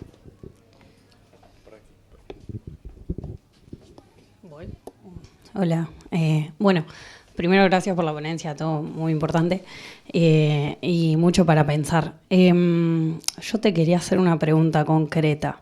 En relación a esto que vos venís diciendo de la narrativa, ¿no?, de cómo se construye la narrativa y pensando un poco, ¿no?, que siempre en la construcción de poder el que domina, digamos, siempre va a ser el que tiene el lenguaje predominante y demás. En este contexto, y uniendo con lo que hablamos en el panel de antes, hoy está en el inglés y bueno, y por eso hay una fuerte concentración entre Estados Unidos como un gran poder y del otro lado China. Pregunta sobre esto. ¿Por qué igualmente en este mundo en donde hay un gran avance de las empresas y demás y todo lo que hablábamos de las condiciones económicas, materiales, sí seguimos hablando de 2 potencias más poderosas como Estados Unidos y China? O sea, hay algo de la articulación del Estado que siento que prevalece en ese sentido. Pero la pregunta es, ¿esto puede cambiar? O sea, ¿pensás que puede haber como... No te entiendo, ¿qué puede cambiar? Sí, puede cambiar esto de que, por ejemplo, hoy seguimos pensando en como lo más poderoso Estados Unidos y China, ¿no? Pensamos en 2 estados, con todas sus empresas adentro y demás, pero ¿pensás que estamos en una etapa de un límite? Que esto puede llegar a cambiar y que ya está cambiando como la idea de Estado de Derecho, no sé si me explico. Digo que estamos en un momento que tal vez lo que está cambiando es como el concepto de derechos humanos, de Estado garante de derechos. No sé si pensás algo de eso, porque tu charla me hacía pensar en esa idea de que ya la idea de derecho humano o de Estado como garante de los derechos es algo que se está poniendo en duda, porque ante un desconocimiento y ante unas condiciones económicas súper rápidas, digamos, en donde todo cambia permanentemente, es como, bueno, es como que a veces hay que decir, bueno, pero ¿qué eran los derechos humanos? O sea, ¿en dónde estamos parados en este momento del mundo? Esa era un poco la pregunta. O sea, ¿cómo se vuelve a construir esa narrativa? Eso es lo que vuelvo al principio. Sí, hola. Bueno, yo creo que me va bien la intervención anterior. En primer lugar, te quería felicitar, ¿no?, por tu ponencia, porque me ha parecido interesante, muy, muy interesante. Coincido además en muchas, ¿no?, en las cuestiones que has planteado. Y te quería preguntar dos cosas que me has sugerido, o más que pregunta, ¿no?, tu opinión sobre alguna reflexión. Una es que es verdad que tenemos una sensación como que las empresas querían los datos de las personas para hacer negocio y los estados, algunos estados, para hacer, digamos, política de Estado, ¿no? Sin embargo, ahora de pronto creo que en los últimos años hemos visto que eso se ha difuminado, es decir, cuando hemos visto, ¿no?, y me lo sugiere un poco por tu reflexión sobre esas grandes empresas asistiendo detrás, ¿no?, de la toma de posesión de un presidente, ¿no? De pronto nos damos cuenta que probablemente hay empresas que también quieren los datos de las personas y nuestros intereses para hacer política, no solo para hacer negocio, ¿no? Yo creo que esto sí ha cambiado un poco en los últimos tiempos. Y en este contexto, bueno, por eso no me parece quería hacer esta reflexión porque no me parece tan inocente como a veces se plantea el papel de las empresas, ¿no?, de las grandes empresas, ¿no?, digamos. Y luego sí que quería un poco saber tu opinión sobre... Yo tengo la sensación de que en este momento se cuestiona de pronto el multilateralismo por quienes no quieren que haya regulaciones globales cuando más necesitamos regulaciones globales, ¿no?, como tú decías. Entonces, al final el cuestionamiento del multilateralismo en nombre del nacionalismo, ¿no?, tengo la sensación de que no es tanto una cuestión de nacionalismo, sino una cuestión de acabar con el poder de la gobernanza, ¿no?, de los estados, ¿no? Entonces, un poco me venía bien digamos, al hilo venía bien al hilo de la reflexión anterior, pero un poco tu opinión sobre esto, ¿no?, que me parece tan relevante el apoyar en este momento y el consolidar las instituciones, ¿no?, multilaterales. Ahí también está, ¿no?, la propia SEGI. Sí, ahí. Dale, bueno, la junto todas, ¿no? Yo creo. ¿Puedo? Vale, perfecto. Quedan 3. Bueno, yo tomo la palabra, ¿vale? Te quería hacer un comentario un poco de ludita, no me acordaba que se llamaba así. Yo diría más tecnoescéptico a lo mejor, ¿no? Yo soy un ingeniero que se pasó a sociología porque vio que de repente no era tan emancipador, ¿no? Bueno, acabé telecomunicaciones, todo, de repente no es tan emancipador, está teniendo un impacto social, ¿no? Y creo que hablo por mucha gente, porque a lo mejor hay gente que no se considera ludita, no milita en lo ludita, pero en el día a día está rechazando o por lo menos reivindicando formas de vida ajenas a esta forma de vivir que al final de repente se los acaba comiendo, ¿no?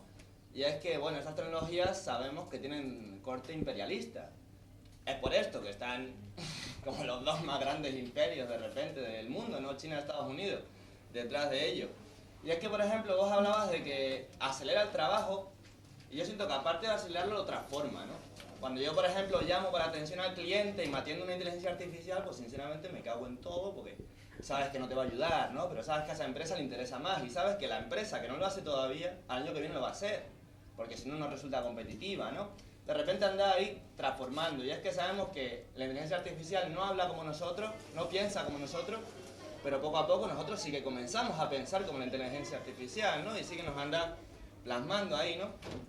Como decías, de repente que es una materia como bastante transversal, a mí se me ocurre otra que pudiera ser, por ejemplo, el tema de los fertilizantes, ¿no? Hay un momento en el que de repente se inventan los fertilizantes, lo hace súper eficiente, entonces vos tenés que utilizarlo, el que no lo utiliza se queda atrás en el mercado, claro, pero al final, ¿qué vemos? Que de repente se la apropia todo Monsanto y nosotros nos quedamos sin nuestros tomates, ¿no?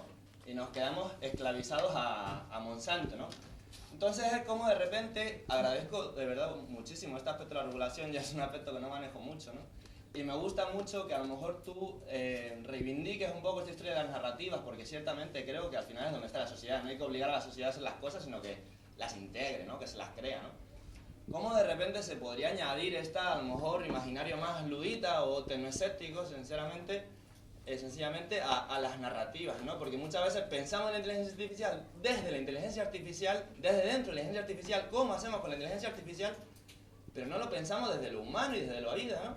A lo mejor no es una cuestión de cómo lo utilizamos, sino también de dónde lo utilizamos y de qué espacio le estamos dando, ¿no? Y hay un poco también que luchar en esta narrativa de que es que a lo mejor no se puede meter a cuidar de tu abuela porque tu abuela la va a pasar mal si la que le está arreglando, si la que le está ayudando es una máquina, porque vos no tienes tiempo, ¿no? Lo siento mucho por entenderme, pues. Pero muchísimas gracias.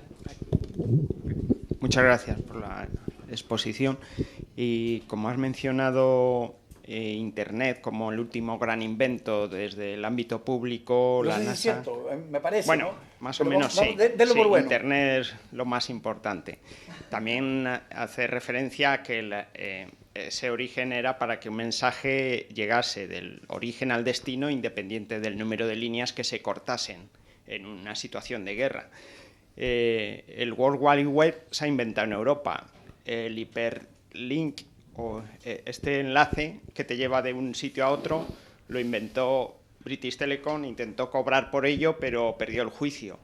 Es decir, que hemos hecho una contribución importante, aunque no se vea, desde Europa, y que realmente estamos en una ciberguerra, porque OpenAI tiene ahora en su junta directiva un cyberwarrior de la NSA. Han tenido unos cambios ahí de puestos en esta organización, que era justo su misión, el bien de la humanidad. Entonces, como toda utilidad puede tener varios fines, en este caso el militar, pues evidentemente el avanzar en inteligencia artificial es estratégico para Europa, Latinoamérica, y bueno, en este sentido lo que comentas, cómo organizarnos para retomar el camino que nos han adelantado el mundo anglosajón. Recogemos la última, creo que había una más por ahí. No te entendí bien. ¿Qué tengo que contestar? ¿Cómo organizarnos entre Europa y Latinoamérica para que no nos saquen tanta distancia? Es decir, cómo posicionarnos, que no sea solo China y Estados Unidos. Vale, pues si no hay más preguntas, secretario general. Bueno, hay una más, hacemos la última y te damos la palabra. Para el caso mexicano, la presidenta Claudia Sheinbaum ha iniciado un programa bastante amplio sobre la digitalización de la administración pública, ha enviado al Congreso una nueva ley de telecomunicaciones para implementar la regularización, pero muchos opositores han planteado la idea de que no ha tratado de regularizar las grandes empresas tecnológicas y que le ha hecho mucha falta. Muchos mencionan que es por la dependencia económica que tenemos con los Estados Unidos, y pues ya ves que el comercio mexicano depende del 85% de los estadounidenses, y claramente nos están amenazando con aranceles cada semana. Entonces, ¿cuál crees que debe de ser el papel ahora que se está digitalizando toda la administración pública y se está tratando de avanzar en leyes de telecomunicaciones sin entrar en un conflicto más amplio? ¿Cómo poder torear esta situación de los aranceles que a México, aunque trata de regularizar, aunque trata de avanzar en este papel, pues no pareciera que no lo está logrando por esta dependencia económica tan amplia que traemos desde la adquisición de deuda del Fondo Monetario Internacional con el neoliberalismo, ¿no?, en los años 80s y 90s. Ya, voy con lo que, a ver si lo ordené todo, ¿no? Lo que planteaste tú es el tema de la influencia, ¿no? Cómo participar, Mira, aquí no hay, como quien dice, no hay una respuesta única, sino que hay, como quien dice, un camino. Primero, la influencia se conquista. ¿Te fijas? Es como el poder. Nadie te regala y te dice, mire, de ahora para adelante usted pasa a ser influyente. Entonces, uno, ¿qué es lo que tiene que hacer? Tiene que influir en la medida de su, como quien dice, entorno. Esto va desde mandar una carta a un diario, dando una opinión, siendo cosa que hoy día se puede hacer.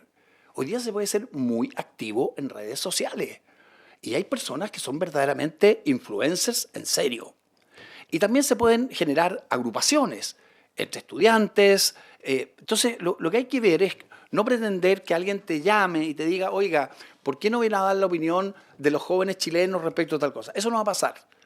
Lo que sí tienen que hacer es hacer esto que te estoy diciendo, organizarse, cada uno ser activo, influir en los demás, y cada cual tiene que encontrar su manera, pero lo que sí te puedo garantizar es que nadie te lo va a dar de regalado. Te lo tienes que ganar. Y te vuelvo a decir, cada momento hay una forma de hacerlo. ¿Te fijas? En una organización, lo que estamos conversando. Pero no esperes que alguien te llame y te diga, oiga, deme su opinión porque me interesa mucho. Eso no es mundo real. Lo segundo es el tema de cómo cambiar. ¿Se pueden cambiar las cosas?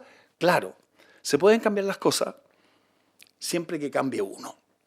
O sea, tú dijiste este índice que vimos, ¿no? Europa, lugar 44, Estados Unidos, número 1, 84 puntos, China, 65. ¿Se puede cambiar eso? Por supuesto que se puede cambiar, pero siempre que las cosas las hagamos distinto. O sea, esto lo decía Einstein. No pretendas tener resultados distintos si haces lo mismo. Y ahí surge un abanico de posibilidades de distintas cosas y hay que estar atento. Mira, por ejemplo, el señor Trump está provocando una hecatombe en las universidades. Y Estados Unidos como quien dice, aprovechaba muy bien el talento que le venía de todas partes del mundo. Entonces, hay un famoso rector de Harvard que una vez le preguntaron, oiga, explíqueme cuál es el éxito que tiene esta universidad, que es la número 1 del mundo. ¿Sabe lo que dijo? No echamos a perder a los alumnos que llegan. ¿Qué quiso decir? Que la gente que venía ya tenía un potencial gigantesco y que ellos, como quien dice, lo conducían, lo orientaban. Bueno, la cantidad de talento que hoy día anda en el mundo viendo dónde vivir es enorme. Y Europa sí tiene muchas posibilidades en eso. O sea, España tiene un nivel de vida... Mira, por ejemplo, a Valencia le ha ido muy bien en esto. ¿Por qué? Porque es un lugar muy vivible, con buenas conexiones. Entonces, si yo estuviera en Bruselas, estaría viendo qué le ofrezco a todos estos tipos que están buscando, te fíjate, un lugar para hacerlo. Entonces, como te digo, hay que hacer las cosas distintas, hay que generar alianzas para enfrentarse con los chinos no es tan fácil. Y había un exsecretario de la CEGIP, Enrique Iglesias, que siempre decía, en estos tiempos, mejor navegar en convoy que, como quien dice, en solitario. Entonces, ¿se pueden cambiar las cosas? Sí. ¿Van a cambiar de la noche a la mañana? No. Entonces, lo que hay que generar es tendencias. Las tendencias que tenemos hoy día no son favorables. O sea, hoy día la gente que está encima de esto no ve fácil que acortemos la brecha con Estados Unidos. Pero hay que intentarlo. Entonces hay que pensar Europa, ¿qué tiene que hacer para pasar del lugar 44? Estoy inventando. Del 44 puntos a llegar a 75, ponerse metas, aliarse. Entonces las cosas pueden cambiar, pero para que cambien, las cosas no cambian si los actores, como quien dice, si el ecosistema sigue siendo igual. Entonces ese es el punto. Aquí no hay un destino prefijado, pero sí hay una norma que no falla. Si sigues haciendo lo mismo, no pretendas tener resultados distintos. Y ese, como quien dice, tiene que ser el concepto.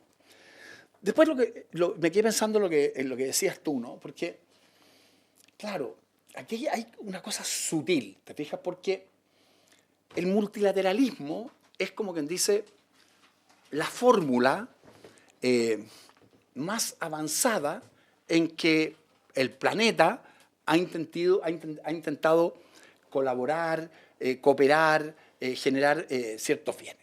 Pero el multilateralismo no conversa bien ni con un mundo unipolar, cuando hay uno hegemónico, y tampoco conversa bien cuando, como estamos hoy día, tenemos un mundo multipolar. Entonces, ¿cómo retomas,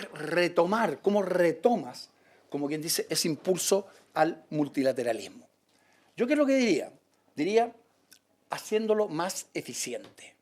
Porque, volvamos a lo que estábamos conversando. La regulación europea, esta que tiene Europa en el lugar, no sé cuánto, con 44 de 100, es una regulación multilateral. Y no está funcionando. Entonces, lo que quiero decir es, tú no puedes decir, mira, adhesión religiosa al multilateralismo, porque hay casos concretos en que el resultado de ese multilateralismo no va bien. Entonces, ¿qué es lo que hay que hacer? Hay que afirmar el concepto de que el orden mundial, llamémoslo de colaboración entre todos, es el correcto, más que mande una potencia hegemónica o se imponga este criterio maldito que se está empujando de que las grandes potencias tienen que tener zonas de influencia. Eso es la muerte, te fijas tú, del multilateralismo. Porque eso, ¿qué es lo que es? Eso es decirle a Putin, ¿sabe qué más? No es tan grave que invada Ucrania. Y eso es decirle a Mr. Trump, oiga, no es tan grave que usted quiera pegarle un zarpazo a Groenlandia y que quiera anexar Canadá. Y, salto para allá, no es tan grave que China se trague Taiwán. Y no es tan grave que la India, que tiene un conflicto con Pakistán de siempre, también le dé un mordisco. Pero no sacas nada con simplemente decir reivindiquemos el multilateralismo, si al mismo tiempo no haces que ese multilateralismo sea más eficaz. Entonces, ¿qué es lo que pasa? Por ejemplo, mira, hace 25 años que se está hablando de mejorar el Consejo de Seguridad de Naciones Unidas. No pasa nada. Y Europa lleva 20 años negociando el Mercosur. Entonces alguien te podría decir, oye, como quien dice, reivindiquémoslo, pero hagamos que funcione mejor. Mira, y después no sé si te entendí bien cuando hiciste esta apreciación de los luditas, pero quizás te voy a decir algo que no te va a gustar. Mira, yo creo que aquí la ola de la revolución digital que conversábamos al principio es una ola, como quien dice, indetenible. Y a mí me huele que no hay que ponerse en contra de las olas porque no te va bien. Entonces, yo lo primero que digo es, esa ola viene. Y, por ejemplo, yo me río mucho cuando salen de veces, ahora se han olvidado, ¿no? ¿Se acuerdan cuando hablaban de una moratoria de la inteligencia artificial? Pocas veces he visto una cosa más absurda. Es decirle a todos los tipos que están pensando en esto, que son miles, oiga, dejen de pensar porque vamos a parar el reloj. Mira, los chinos se matan de la risa cuando oyen que Europa o no sé quién quiere hacer una moratoria. Porque les da lo mismo. Ellos siguen adelante y siguen copiando. Y los americanos quedan felices.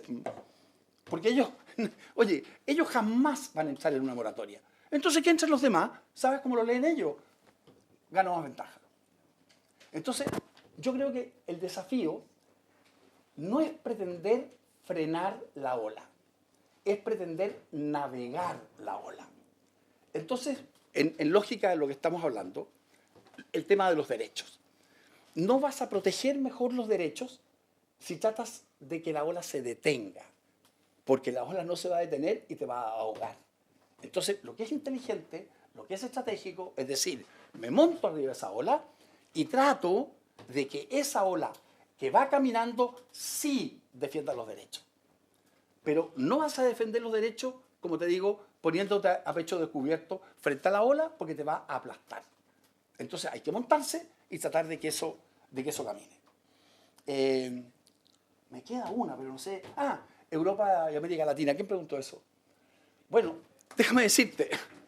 Oye, mira, te contesto lo siguiente, con una sola frase.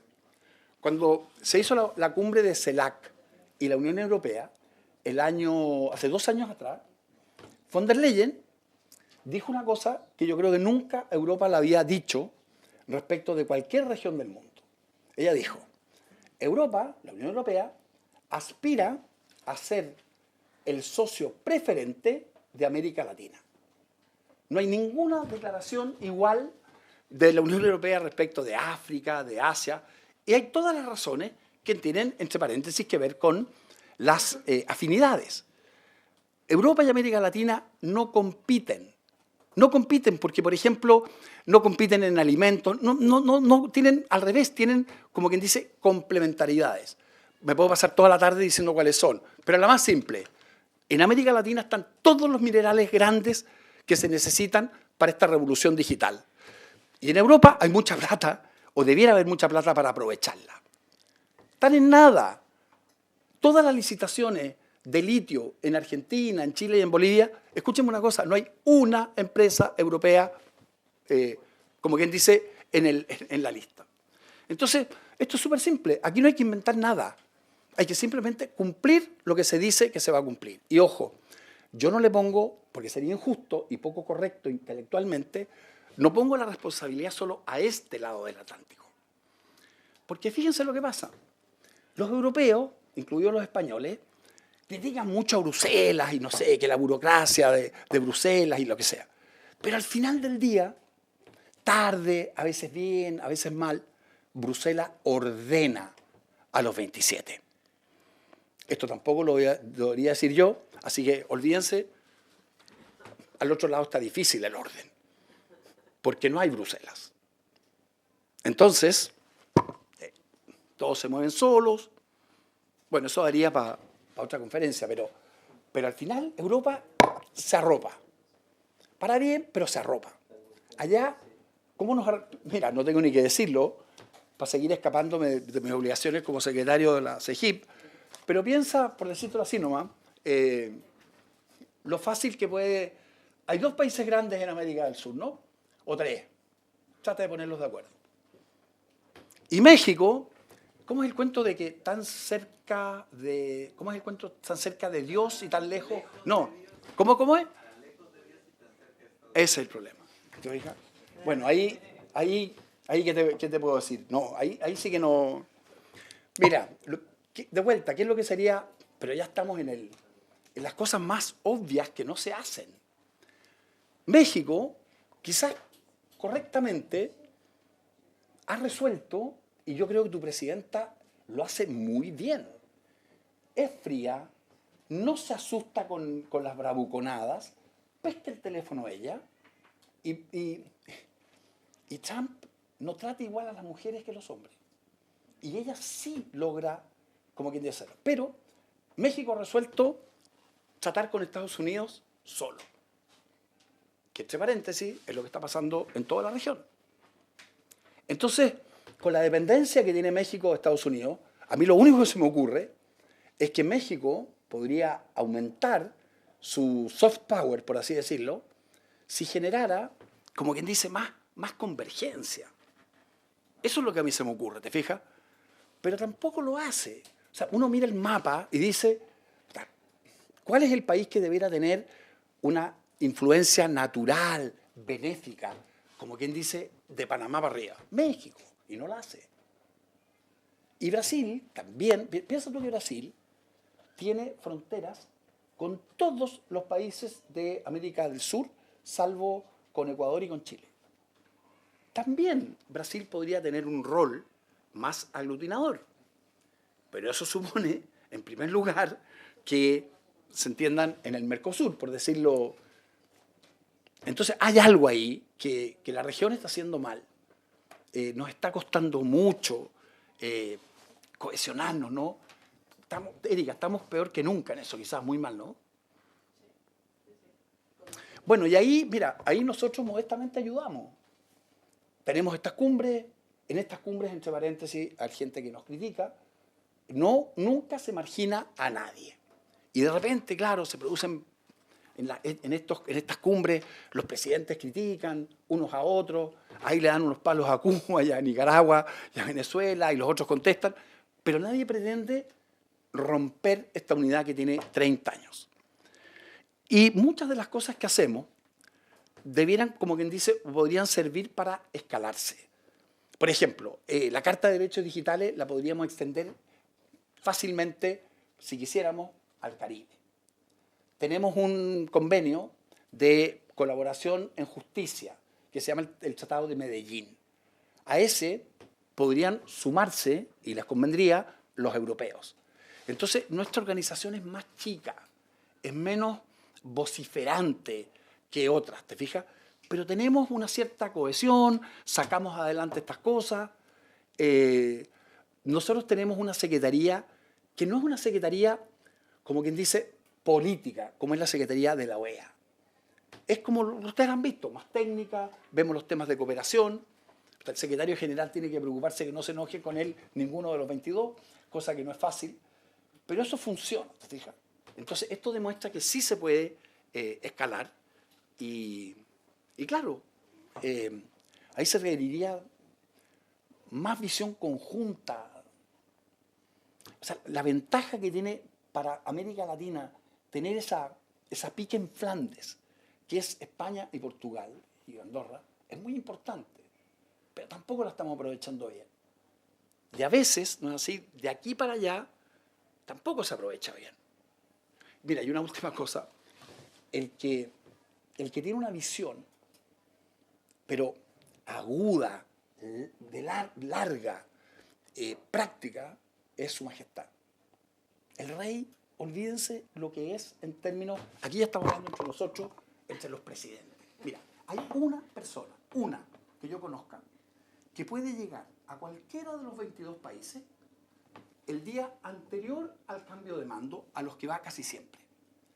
Llega y lo recibe o se entrevista con el presidente saliente, pero de todas maneras. Y ven la relación bilateral. Bueno, él tiene un manejo. Conoce lo que pasa en nuestros países como no se lo creerían. Y al día siguiente hace lo mismo con el presidente entrante. Yo hoy día no conozco a nadie. Mira, salvo en Uruguay, que por ejemplo, cada vez que hay un cambio de mando, están, por ejemplo, siempre todos los presidentes vivos. Chile lo tenía, hoy día lo dudo que lo tenga. Quizás República Dominicana. Bueno, Su Majestad tiene una influencia, tiene un soft power y siempre tiene fija la idea de Iberoamérica y la transmite siempre. Y ese es un activo de la comunidad, en el buen sentido de la palabra, es también un activo de España. Porque la influencia que tiene, lo prudente que es, pero es un activo muy, muy grande. De hecho, juega un rol hoy día que les vuelvo a decir, yo no se me ocurre quién podría jugarlo. Esta cosa transversal. Oye, el gobierno más a la izquierda, ahí está. El gobierno más a la derecha, ahí está. Es al medio, ahí está. Lo respetan todos. Lo respetan todos. Lo oyen todos. Bueno, nos quedamos aquí. Bueno, muchas gracias.